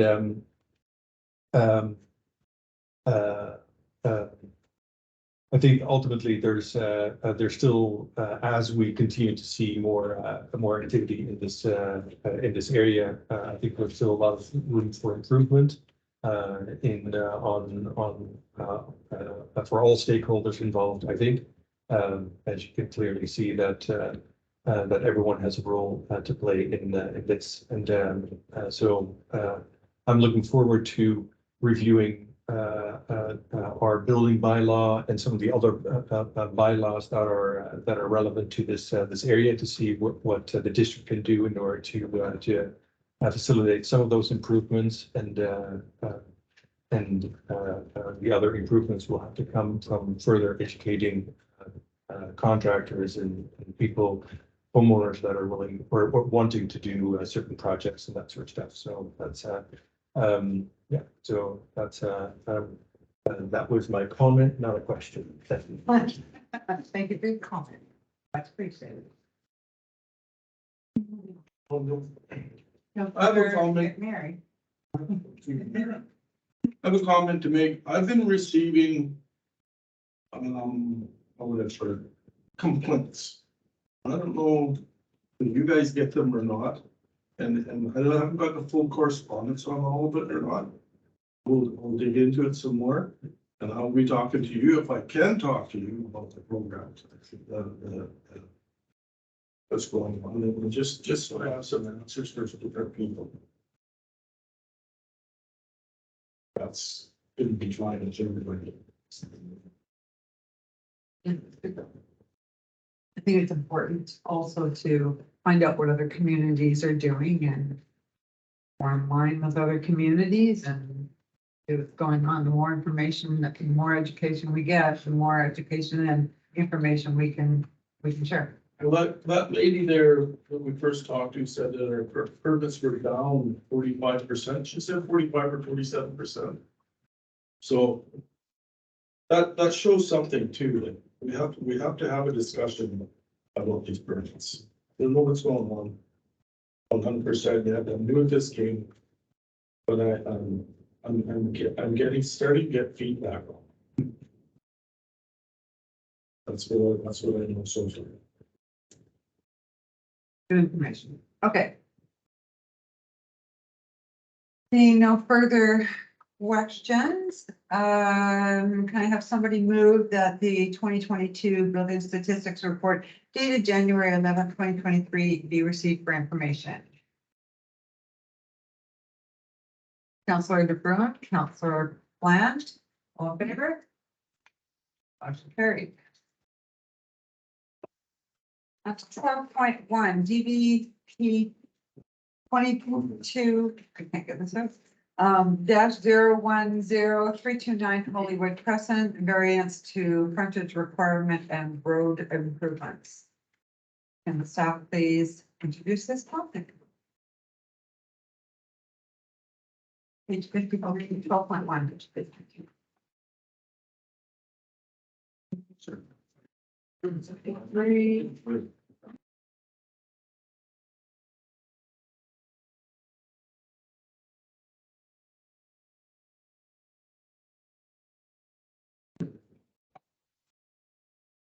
Thank you, Madam Mayor. DBP 22-010 is an application to vary provisions of the zoning bylaw and subdivision development servicing bylaw to facilitate a one-lot subdivision at 329 Hollywood Crescent. The applicant is proposing to create one additional lot as a panhandle from Hollywood Crescent. While panhandles are not always the best use of land, the 2020 to 2040 OCP has stated that this area should remain large rural residential and suburban residential lots with minimum lot sizes of 2,000 square meters with no sewer extension. Given the character of design throughout the hot farm and the placement of homes in the very front or rear of properties, 6-meter panhandles are generally the only option. Staff had not been supporting panhandle subdivisions until the adoption of the 2040 OCP made it clear that this was the direction of subdivision that the community wished to see on the hot farm. The variance to the zoning bylaw has to do with the minimum frontage. Legislation requires that any new lots have a minimum of 10% of its perimeter fronting the highway that it accesses off. However, it gives council and the approving officer the authority to reduce this requirement.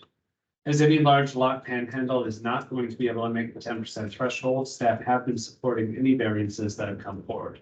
The variance request in this case is 10% to 2.5%.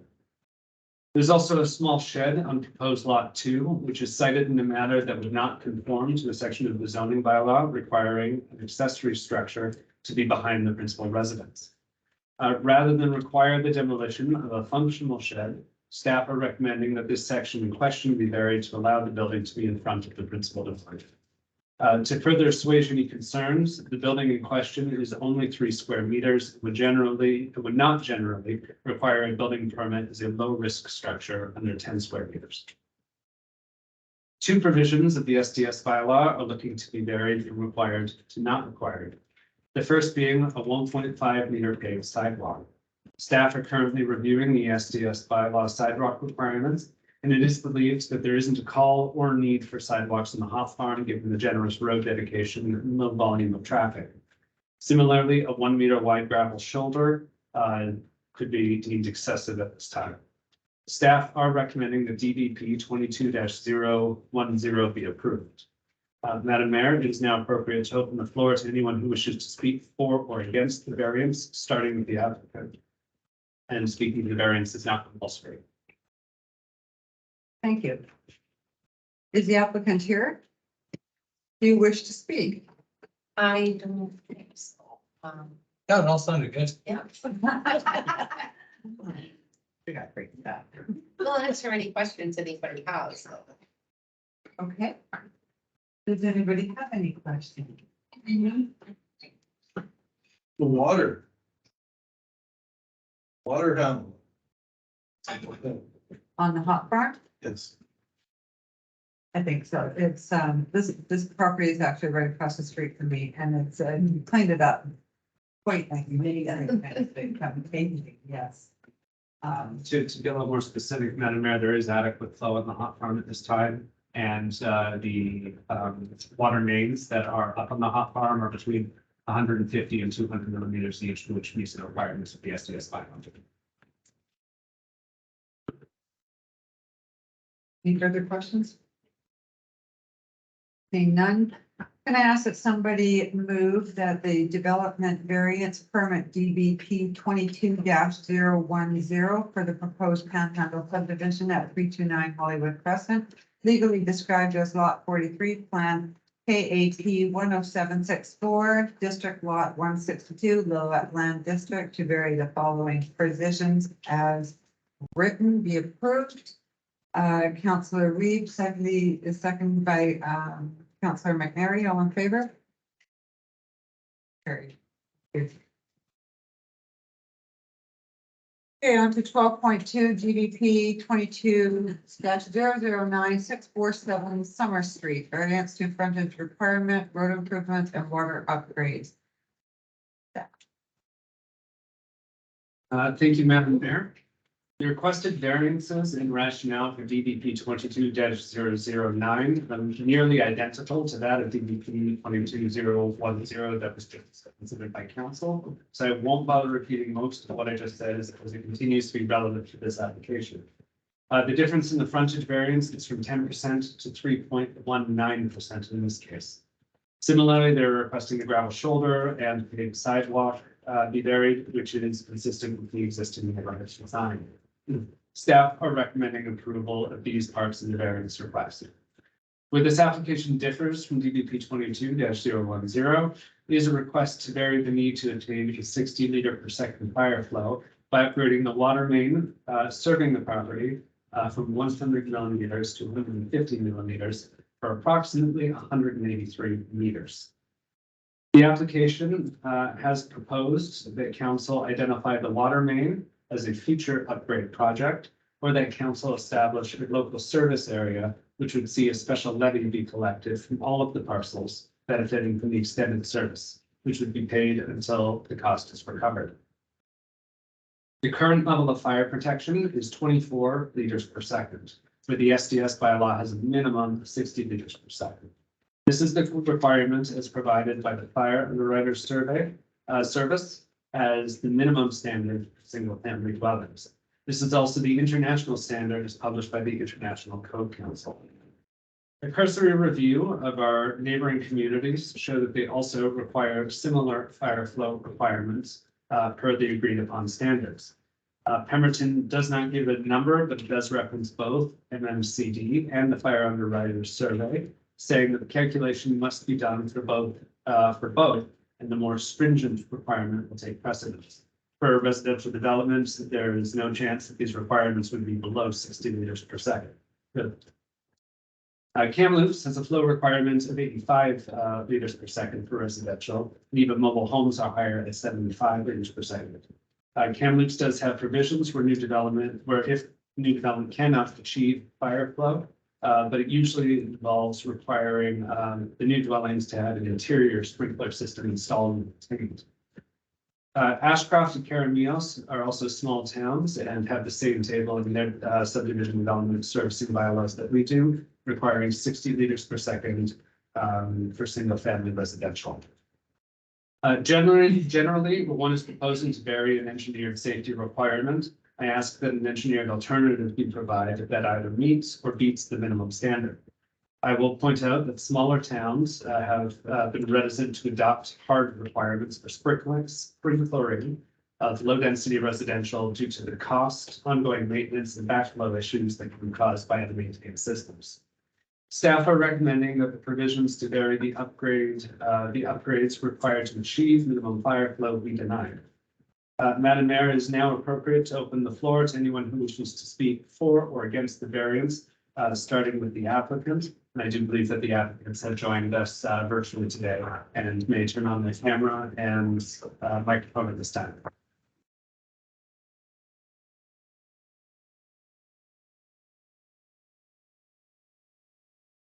Welcome.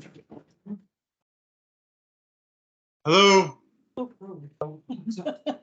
Hi. How are you? Thank you very much for taking the time to hear us. I really appreciate it. Thank you for coming. I'm, Is there anything that you would like to address the council, mayor council?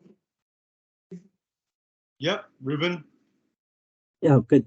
Thank you, Kingsley. Good evening, Madam Mayor and members of council. Thank you for the opportunity to speak to the application tonight. My name is Ruben Lee. I'm a planner with McElhaney, and on behalf of the owner, I'm the agent on the application, and I'll speak very briefly to the application tonight. We have reviewed the comprehensive staff report, and we knew our letter of rationale document was also being presented to you for tonight. I just wanted to say the proposed subdivision does bring benefits to the local community. The subject property is within the priority growth area within the district, and is very by proposing a additional 2 smaller residential lot that would provide additional affordable and attainable housing options for people who wants to live in that location, being close to the downtown. We do understand there is a requirement to upgrade the water servicing for a total of 181 meters in order to provide the sufficient fire flow, which would benefit approximately 22 residential dwellings. Sorry, my apologies. Less than 22 dwelling units along Summer Street.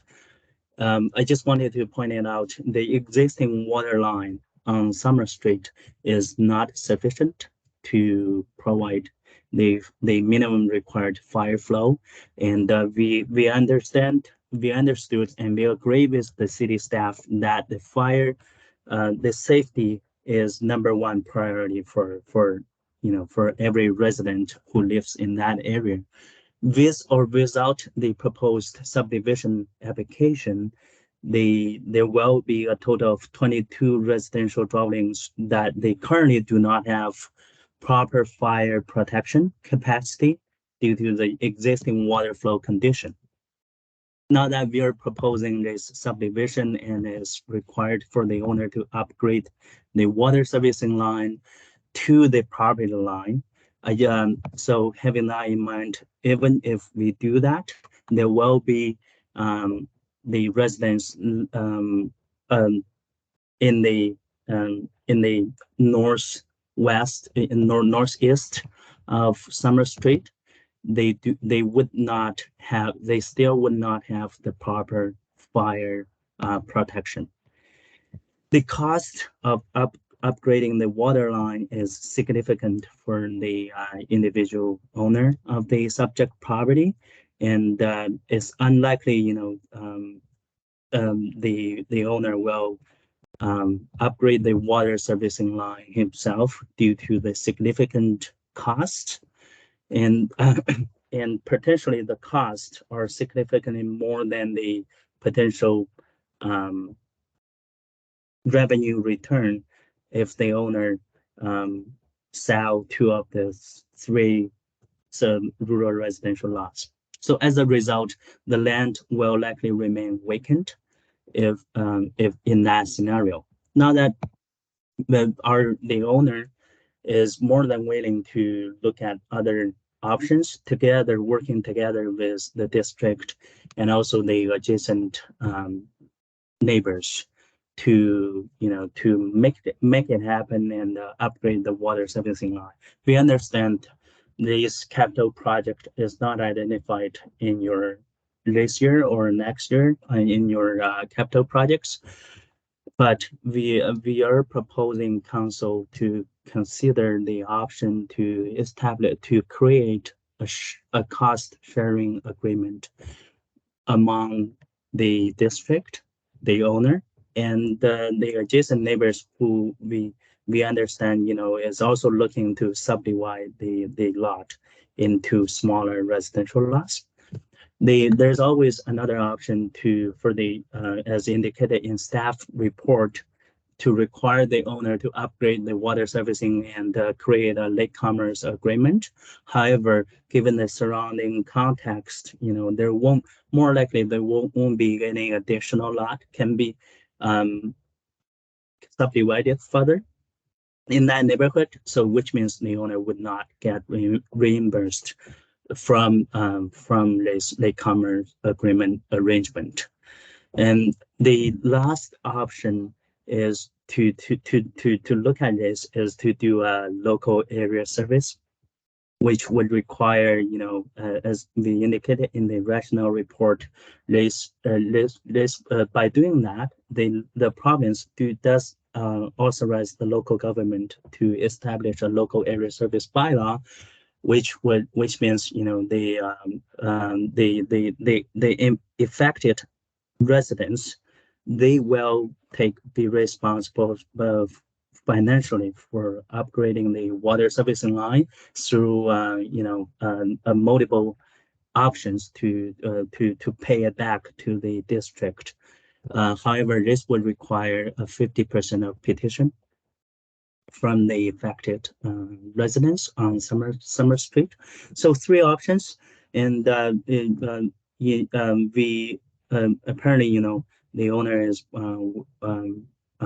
willing to participate in the cost sharing agreement or through the local area service arrangement. However, by himself to upgrade the water service line is financially not feasible at this point. This concludes my presentation. Thank you, Madam Mayor.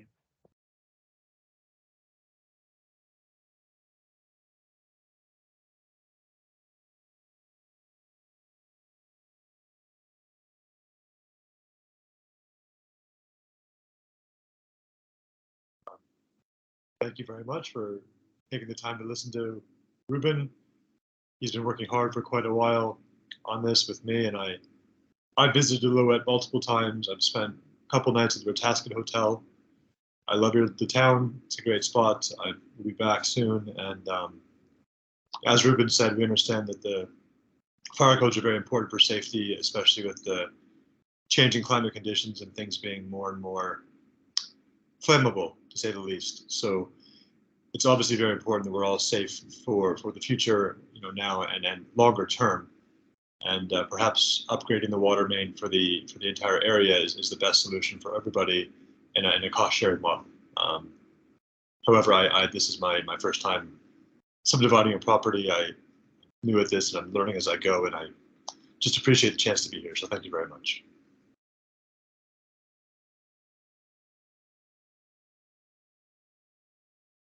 The cost be of that water line from how far you gotta go? Did you figure that out yet? So the cost for the entire water line, the 181 meters? Yeah. Yeah, I think we came in at about approximately $350,000. That was about 6 months ago. We did the modeling on that.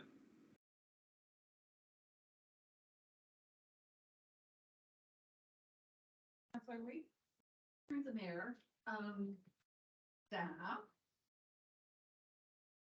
I'd kind of like if it's possible to get some feedback from our fire chief, but I'm wondering, in our OCP, is there any, and I should know all this because I've been on council for eternity, but I can't remember everything. Is there anything in our OCP about upgrading water lines as we're doing streets and this, that, and the other? And I know years ago, just because of a lot of conflict after the fact, when things were changed up on the hot farm, it was done as a parcel tax. Right. So I'm just curious if there's anything in the OCP, like in the future, where something will be being done.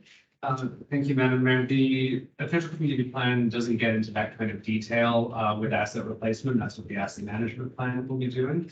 However, the OCP does have a development permit area, which is over the entire town, specific to fire protection. It requires that any subdivisions register covenants on their properties so that they build to best fire smart practices. So that does assist with lowering fire risk.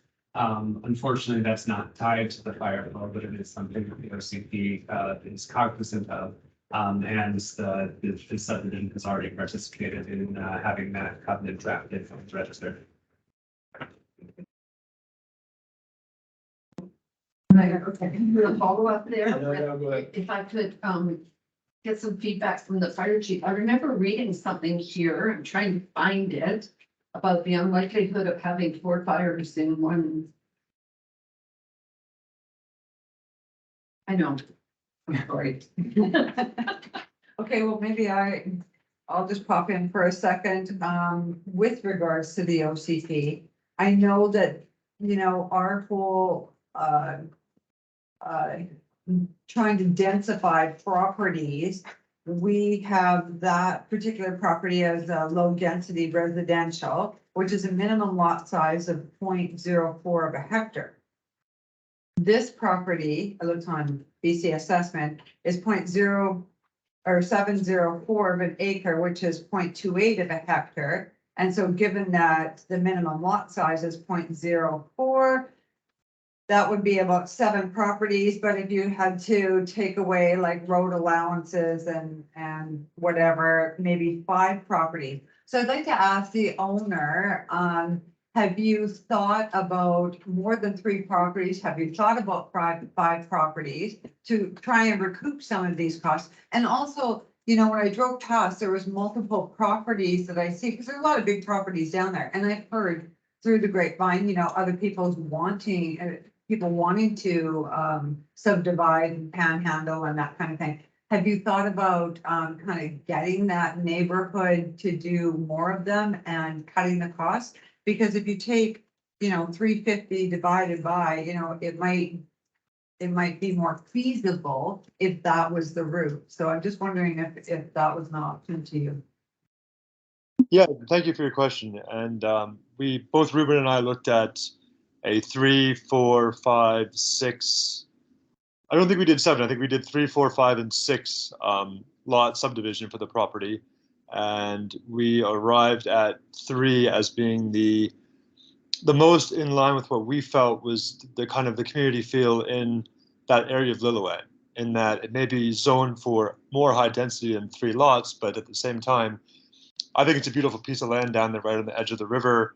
And I think if you were to put too many houses in a small space, it would lose part of the attractiveness and may actually become more difficult to sell, because you'd be crammed. People don't really want to go far away from the city and be crammed in again. I feel like if you're going to move up to a place as beautiful as Lillooet, you want to have a little bit of space. And I'm not a developer by any means. I bought the piece of land with my wife. We live in Vancouver, and we're, you know, just regular people like everybody else. But my internal feeling was, if it was more than 3, it would begin to become too crowded to make it desirable for anybody, in that I think you want to move to a place like Lillooet for the rugged, for the outdoors, for the space.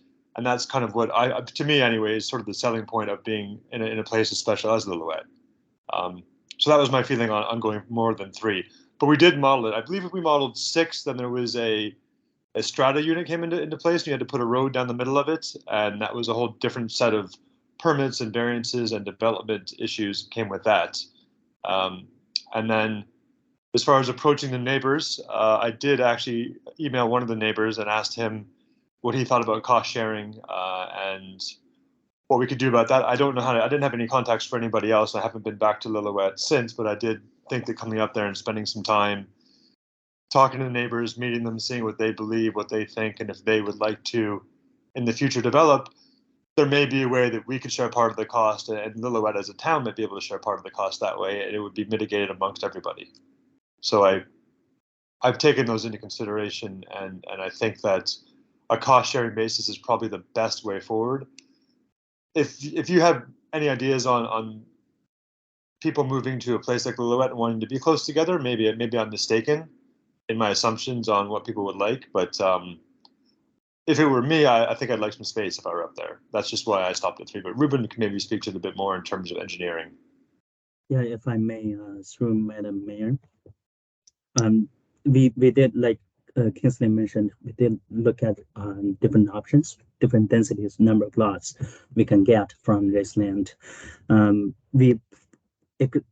Anything above 3 lots, that would require us to do this through a Bearland strata configuration, which means we have to design and construct a private road to provide access for each lot to connect to the Summer Street. And the Bearland strata, product, we were a little bit nervous about this concept, whether that's fitted into the existing neighborhood context. We may get some pushback from the existing residents, and also the products would require the owners to pay a monthly fee to the board, to the strata board, to maintain and operate the common properties.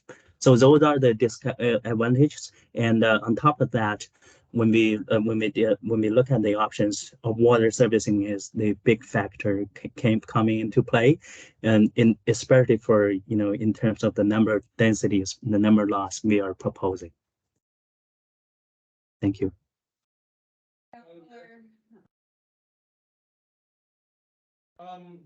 What is your proposal on sharing the cost? of that $350,000 to the town.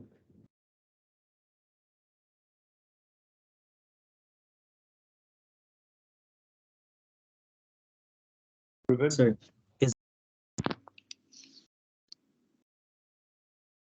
Ruben, you've accidentally muted yourself again. I'll just start on this if I may. The way that these local service areas are usually done is it's a cost breakdown based on frontage and lot size, and there's usually some math that goes into it to determine the value of the extended service to the properties. I do believe that they've also suggested a more private kind of cost sharing agreement. And you can break up the contract however you like. I don't believe anyone's gone so far as to get those numbers. But it would be a prescribed formula to figure out who would be responsible to cover what, and it would be on the properties that directly receive the extended service. Okay, thank you. if I may, sorry, through Madam Mayor, adding additional notes on that proposal. And that it is regarding the local area service bylaw. There are two ways to do that. One is, you choose a formula, two formulas. One formula is divided the cost by lot frontage, or if you choose to divide the total, divide the total cost by number of lots in that area. Again, there more details needs to be explored in that option, but that option does allow all the affected property owners to participate and contribute to make it happen without the municipality and the district allocating a budget in doing that water servicing upgrade. Thank you.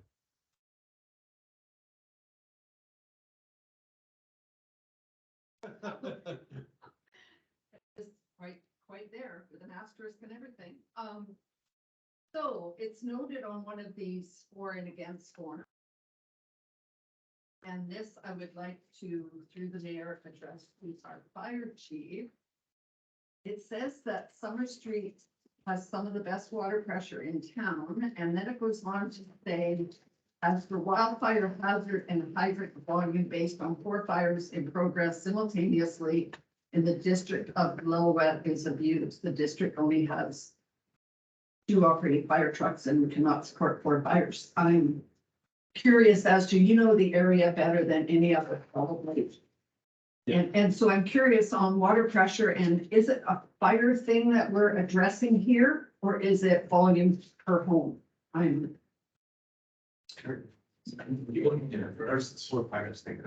I'm unsure of that through your mayor. Unsure of that, but that's, the statement is incorrect as far as trucks. So we have mutual aid agreements. So in all total, we have actually 2 frontline fire trucks, which are large apparatus, but we also have 1 in reserve. But we also have mutual aid agreements with 2 different municipalities. First Nations, which also have 2 more fire trucks. But we also have a mini pumper as well as a secondary tender that has pumping capabilities. But that doesn't mean that we can't fight fires off of hydrants. So the water pressure kind of takes into place. We can fight off of fire hydrants itself. So it's not just that we have 2 fire trucks fighting 2 fires, right? So it's bringing in all of our services together. So, but I'm unsure where that comes from. For fires. Well, I'm just curious as to whether the hydrant does have enough pressure if you have to fight it that way. Yeah, I don't, there is. No, okay. Thank you, Madam Mayor, through you. Again, the 60 liters per second is a more modern minimum requirement. That's not to say that you're not going to be able to fight fire with the 24 liters per second that's in there. But I wish I were an expert on everything. I'm not sure at what points where a fire's engulfed a building where you require that 60 liters or can either right off the get-go. I would imagine something smaller would be able to be fought with a 24 liter per second flow. The issue here is really that we have the minimum standards in the SDS bylaw. We've adopted the minimum flow standards from the fire underwriter survey. And if it is varies, the sky will not fall. But then we still end ourselves at the same issue of having now 23 lots that may not be served with now the addition of carriage homes or secondary suites going. They're correct. The amount of risk that is going to create is not significant. However, it does sort of set a precedent as well for other future developments. So at what point is the development dense enough that we don't consider varying this? Is it 5? Is it 20? Or is it, if there's the remainder of the lot that could service an additional 15 if we subdivide in the future, and to get around upgrading, we just chunk off 3 every few years? And this is all, I'm not saying that this can't go on here. These are just examples of things to think of while you're considering whether to grant this variance or not. In terms of liability, we do have municipal liability insurance. So if anything does come out of this and it has been passed by the resolution, rather than just waived on by staff, which is why we don't do those things, because then we're not covered. We will be covered under their organization. Thank you. Thank you. So my question would be, are they covered? If there's not enough water, like, are they covered if their house burns? Like, how do we know that? I just want to make sure that if we're going to allow more homes to be in where we don't have the water capacity to put out a fire, should there be one,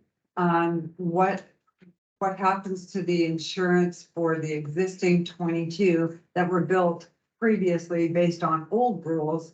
And now we've got new rules and we're still allowing that. It's my concern. I don't know.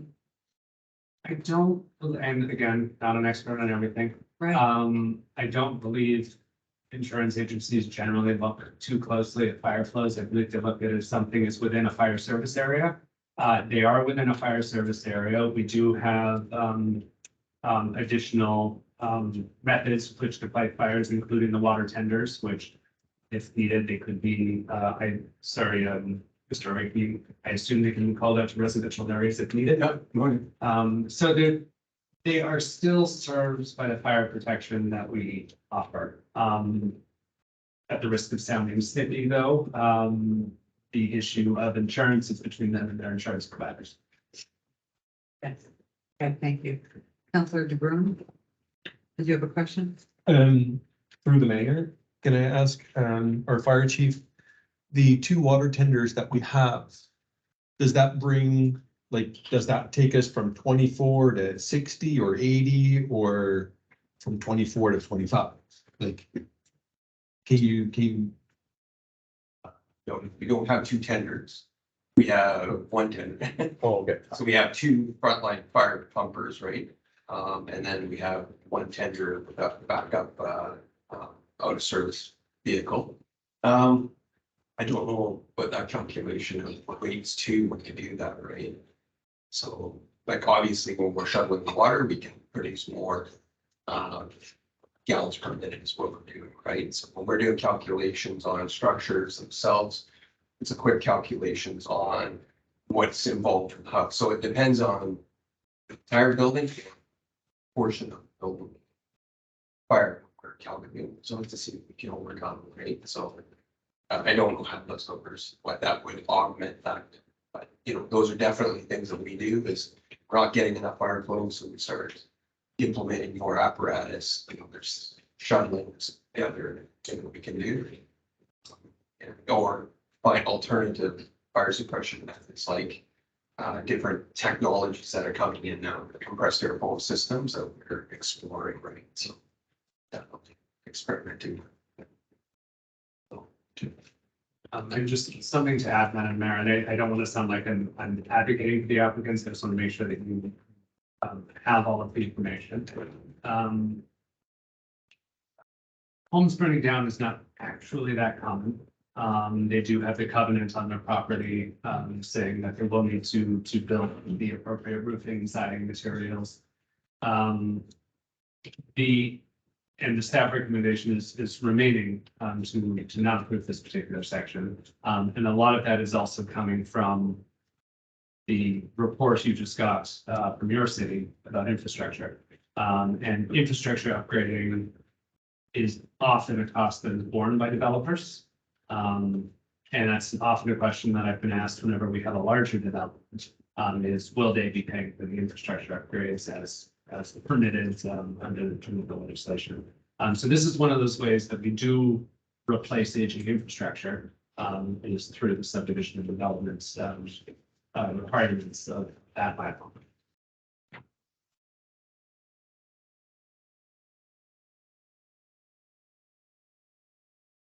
So then can I ask, would it be, is it,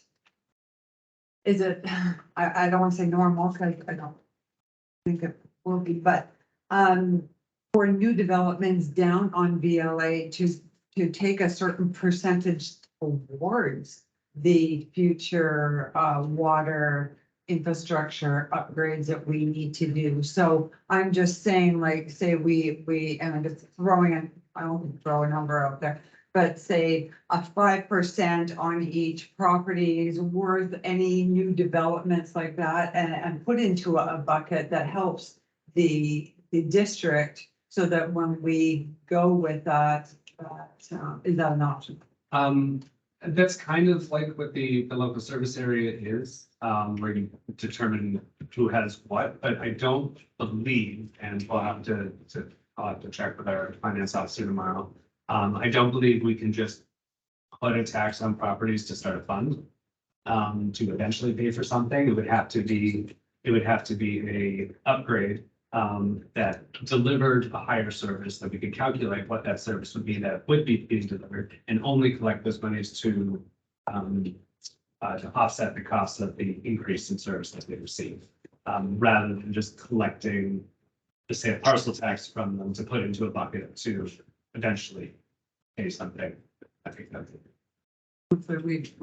Through the mayor, I'm not sure exactly where Mayor Hoppel was going with that, but I was kind of thinking along the same lines, but more where the developer put up a percentage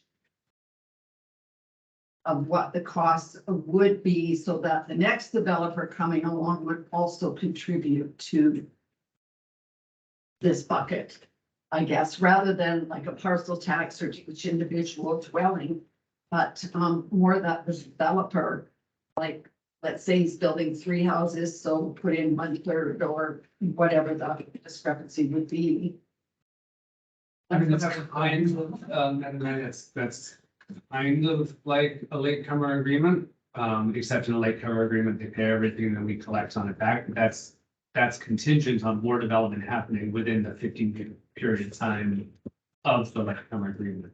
I hear what Councilor Weaver is saying, and that sounds more like a cost-sharing contract between the district and the developer, but I'm not sure how once it's installed, we would then collect it from future developers if that ever happened. It seems like a way of circumventing the latecomer agreement. And I'm not going to say yes, I'm going to say direct me to ask a lawyer and see what they say. Yes. Councilor DeBruin. So I think there's a lot of, at this stage, there's still a lot of questions that need to be resolved. I think it's a little, we're being asked either to vary the requirement or not to, but I think there are a lot of options that are flying across the table, and I think we need to explore those options to come forward with a more clear proposal where the applicant as well as staff sort of, find the common ground and say, okay, well, this is what we can, and it may require a little bit more of a legal or other investigation. I am supportive of the subdivision. I think it's great to see more homes in that area. I appreciate it with the applicant choosing for 3. I think it's indeed in keeping with the character of the VLA. So I'm really happy with that. It is concerning to note that, you know, we have an undersized fire flow in that on that street, and it does need to be addressed at some point. It is, in my opinion, unrealistic just to put that on the developer. I think it's also unrealistic to just put it on the district. There's a bit of both. It is not the applicant's. The applicant is not the trigger for us to fall under the fire flow rating. So we're not going from 60 to 59. So therefore we could say, well, you are the tipping point. That tipping point is way past. And I think at some point, a prior council missed that in granting applications and whatnot. So we have to backtrack and take responsibility for that as well. But yeah, having sufficient fire flows, either direct through hydrants or through alternative means of tenders and that sort of stuff in our community is very important. And given where we're located and what has happened to a neighboring town. And so with that, I would want to make some sort of a motion. I'm not really sure what kind of motion, but at least to provide instruction to staff to take this back with the applicant to come back with a more tangible proposal, or is that, can I do that? You would like to defer this motion until to a future date when staff has some time to get more information to.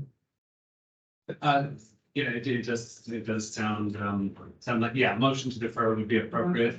And from what I've heard, the direction would be to work with the applicant to find some alternate solution, perhaps a solution on site, like sprinklering the homes or some other engineered requirements that could be registered as a covenant on title that would provide fire safety for these units without having to upgrade. Okay.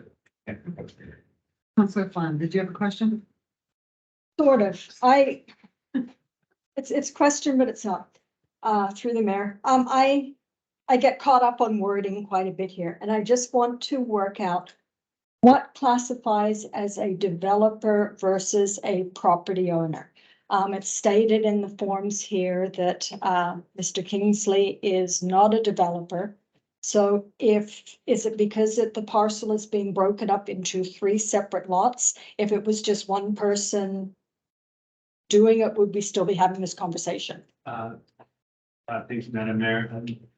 Technically, everyone who's developing land is a developer. It's just as sorry, I said Mr. Kingley. Is it Mr. Griffin? Oh, sorry. As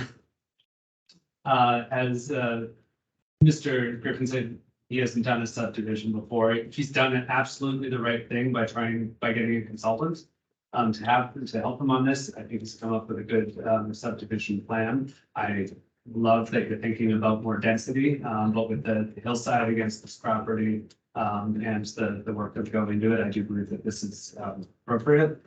That was just saying, not a professional developer. When I hear developer, I think of building a mall kind of deal. But anyone who develops land is a developer. Okay. Still want to know if there's more developers down the BLA that's willing to, you know, hopefully, there's other lots of land available. Councilor Weed. Through the mayor, can we, I'm reading this thing now and I'm like, we can approve of 3. Can we not? And then have you work with the developer and maybe get some legal advice on the water issue? Can we do that, or do we have to defer the whole thing?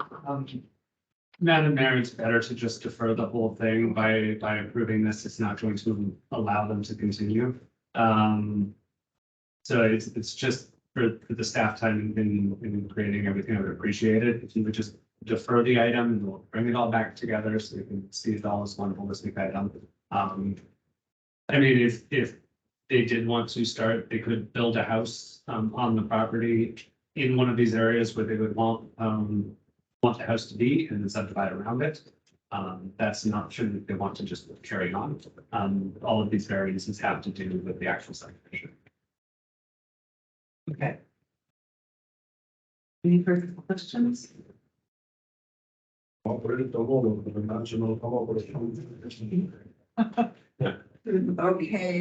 oh, Councillor DeBruin? I'll just note that there are a number of errors in this thing. It speaks about Hop Farm neighborhood. There's a few other things in there that are either typos or whatnot. Thank you, Madam Mayor. As I mentioned in my introduction, a lot of copied too. So yes, we copied and pasted. Yes. So noted. Okay. Okay, can I have somebody make the motion that we will defer the development variance permit DBP 22-009 for the proposed panhandle subdivision at 647 Summer Street, legally described as lot 1, plan EPP 105259, district lot 7555, Lillooet Land District, to vary the following provisions until what date? I'm assuming Like, as soon as possible when staff can. we will make every effort to bring it to the February 14th meeting. I do believe we have enough time to speak with the applicant and their agent between now and then. If we're not able to come to an agreement, then we will work for the March meeting. I think it's only 2 weeks later, but we will make every effort to bring it to the next council meeting. Thank you.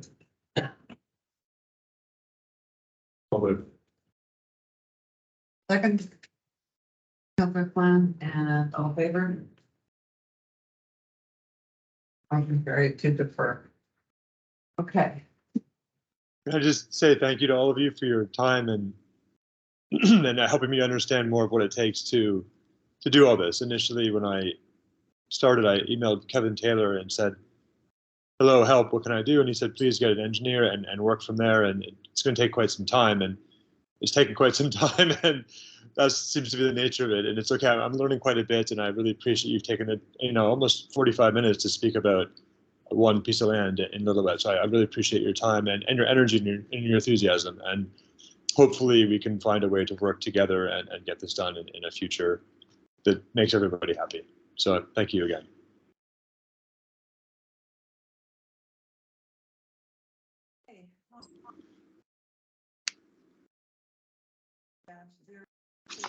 Number 2022-017 zoning bylaw amendment to allow auto repair business at 175 TT Road, third and reading and adoption.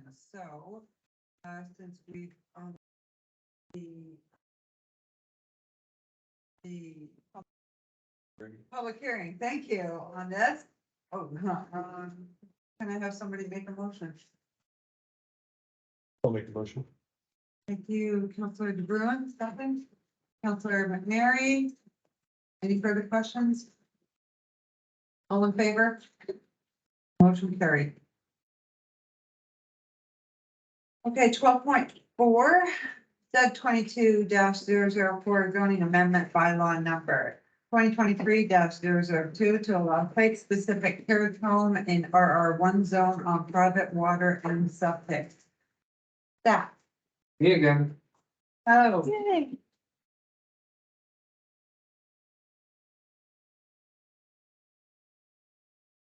Thank you, Madam Mayor. Zoning amendment bylaw Z 22-004 is for the property located at 1321 Highway 12, which is part of the same subdivision that created the lots on Horse Beef Road. The District of Lillooet zoning bylaw specifically requires that any properties that wish to have a carriage house be connected to both municipal water and municipal sewer. However, best practices generally agree that such blanket provision is excessive and that lot size does play a factor. Generally, when limiting dwelling units on lots serviced by sewer and well, the requirement in the standard practice manual is that you should not allow carriage homes on lots less than 1 hectare unless municipal water is present.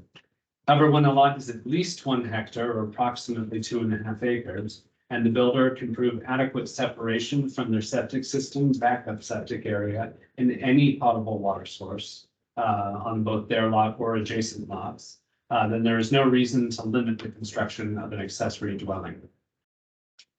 There are some further additions to the zoning, including allowing an accessory building to be in front of the principal dwelling, in front being closer to the road, not closer to the view, as well as provisions for height to allow a residential accessory structure, building or structure to be 7.87 meters high, which is also reasonable on large lots with significant separation between neighbors.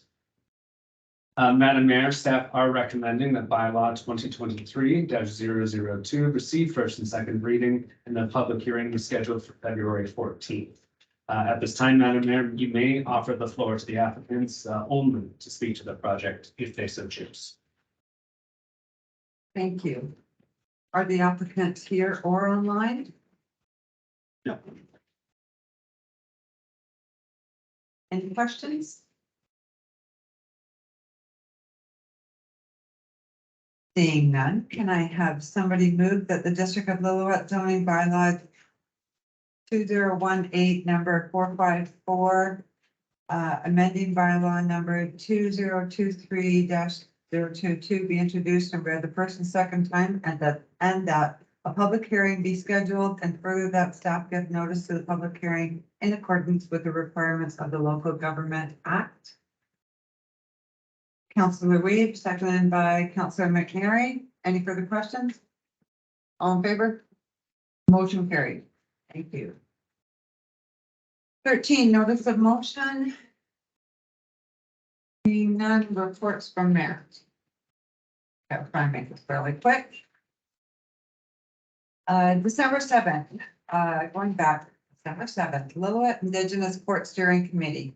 So on Monday, December 12th, they presented a business plan to the Provincial Advisory Committee for the creation of an Indigenous port in Lillooet. It was a well laid out plan, but we're still waiting for the reply of that. So fast forward to January 13th, we had another Zoom meeting, and they are looking for a place to hold this court 1 day a month. So I asked Mr. Deniger to generate a list of Lillooet district rentable spaces that fit the requirements, which would be a large room with a separate small room for the judge, etc. And he is going to give me that list, I think, fairly soon, and I will submit it to a suitable list to Matilda Brown. So they'll be looking for places in town on February 7th. So I think that's pretty exciting. December 9th, the Mayor Roundtable for Ontario Health, which just really reiterated the COVID and influenza seasonal sickness throughout Ontario Health and encouraged vaccination. December 14th and 15th, Pemberton at the SLRD, Director Vivian Birch-Jones presented the brewery with a brief introduction to the meaning of the animals on the beer cans and how that came to be. It was quite well done, quite fitting as they were doing the bird count at the same time. So, and BC Hydro, they did a spiel about their goings on, which they will do here as well, I'm sure, as they always do. But what caught my attention was they mentioned how they will be more engaged and working together with communities. So when BC Hydro comes, we definitely need to be, on them. SOID also gave us a letter of support for that Reddick grant, which was included in our grant application, and that was for the Main Street. So I thought that was really good too. December 16th was the Historical Society AGM where Vera Bussey stepped down as president and Kevin Goldforth was elected president. Michelle Edwards is vice, Johannes is treasurer, Eric Saders is secretary, Paulette Steves and Vera are both director. Good group of volunteers there. December 17th, I attended the fire department Christmas party where the awards were given out. and lots of awards given out. It was really great. But two in particular, 25 years awards were given. The medals for the government were a wee bit late in coming, but one was to Dan Storkin and the other was to our very own Fire Chief Darren Oiki. 25 years. I was very honored to present that award. December 19th, I attended the meet and greet with council at Papeglia with Chief Sid Scotchman and council. I was December, Merry Christmas, Happy New Year. January 9th, I, along with Mr. Deniger and Mr. Gilbert, met with Brandon and Joan, the coordinator of the ECPC programs for the Friendship Center. And the topics that were covered in tonight's agenda. And I just wanted to say, as preparations and planning begin for Lillooet Fest or Lillifest, hard to say that, Lillifest, and Apricot Fest, huge amount of work goes into those. So anyone looking for something to do this spring in the way of volunteering, see Joan at the Friendship Center for Lillifest and Carol at Casey Health for Apricot Fest. I want to make sure to put that on our website too. Thank you. That's it for me. Councilor DeBrun. On December 14th, I attended the orientation of the NDIT Regional Advisory Committee, which was just a brief introduction to what NDIT does and whatnot. December 19th, I, along with colleagues, attended the meeting at TCRIT and with our council. On December 31st, I attended the New Year's powwow at the rec center, which was really fun. And so we were here for the grand entree or entrance, sorry. And lots of people from out of town that have come from the United States, from Alberta and that sort of stuff. So there was lots of folks in town and very impressive to see a gathering like that. January 10th, I attended the Gold Country Community Society board meeting where we drafted a new strategic plan. We're really proficient at these things. It wasn't as exciting over Zoom as when we were in council chambers, but nonetheless, it's an interesting society. I'm starting to learn because there's a lot of overlap between them. The Caribou Chilcotin Coast Tourism Association, TODA, which is a Thompson, Okanagan Tourism Association, and all these other tourism associations that all want to market Lillooet and the area. And so the Gold Country has one of the world's most renowned geotour, or what was it? Geotour. Geocache things, and I've never heard of it, and but it's amazing that apparently people fly across the world to come geocaching here, which is basically you go hunt for a old ammo box and you take something out and you put something in. You take a little like token with you and then you put something in. And there's a book, they sell 10,000 copies of this book about geocaching. So that's fun. So that's definitely something that, you know, there's a number of geocaches here in town, I think 5 or so, but one up in Red Rock, I think Old Bridge, and there's a few others. Anyway, so learn lots about that. Those are my meetings. I was also very excited about the fact that TELUS was in the rec center offering fiber, actively connecting people with fiber optic. Shaw Fiber or Shaw is doing the same. So I don't think there is anyone in town that no longer has access to high-speed internet, or at least most of the poor does. And I think that's we've been always asking for that for years, and now it's here. So blazing fast internet or creepy slow internet is no longer a prohibitor for people to move here to say, listen, I'm gonna because this work from home thing is a real thing, and particularly when you go to big cities and that sort of stuff. So welcome to Lillooet. Thank you. Councilor Plan. Yeah, not much for me for this one. as with most of council here, did attend the meet and greet on December 19th with the new ticket council. It was great meeting everybody. We had some discussions there and I think it went well and looking forward to working with them on other projects or working things there, but otherwise, yep, that was it. Christmas break, January's here and ready to just get things going. Good, thank you. Councilor McNary. I went to a TNRD meeting on December 15th. Wasn't all that impressed with what they were talking about. They never mentioned Lowell once. And they had some presentation there that they were more concerned about Lytton than they were Lowell. I made a couple comments. I have another one of these meetings on Friday. And I'm just gonna push some buttons, and I have another meeting with the old pharmacist there in Bentley. It's Dreyer, Chris Dreyer, and that lady's on that board. The top. Yeah, we were left out that whole program. And they're spending millions of dollars, so Kamloops is the big push. They're not thinking about us here at all. So I'm gonna make some turnout here. As you can. Good job. Okay. I look forward to hearing it. All do. Councilor Weed. Get on board with the fellow from Barrier. He's very outspoken as well. Not too much happening over the holidays. December 14th, I also zoomed into the NDIT orientation information session to be told that we would be at a larger orientation session next week.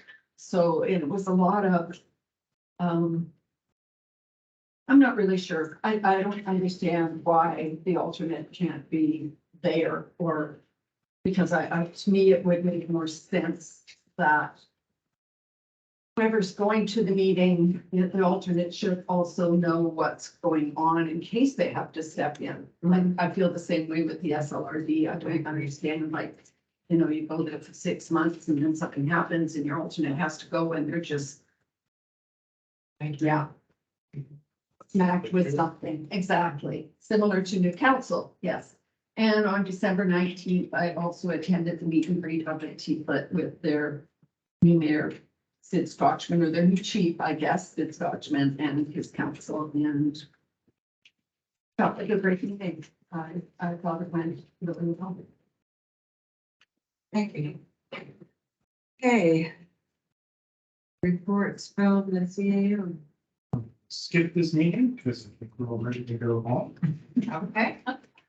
You want to get this in? Skip on to new business and go back to correspondence. Number 3 was pulled. Page 19.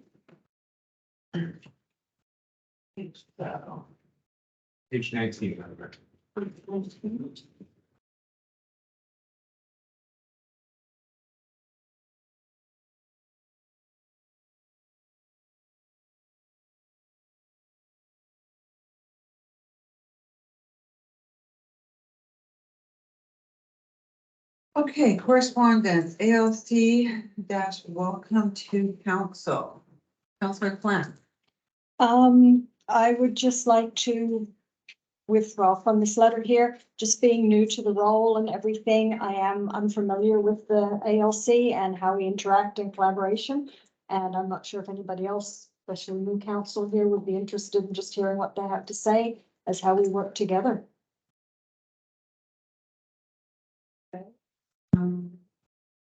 That. They do make an offer Like they make to a- the newly elected officials, so if council would like us to reach out and take them up on their offer, absolutely. Definitely. There's no real word. So does somebody want to make the motion? Councilor Font? Okay, so how do I do that? It's not in my notes here. A request like this wouldn't require a motion, you just make a motion to accept the correspondence and I'll just take that as direction for the items and delegation of future meeting.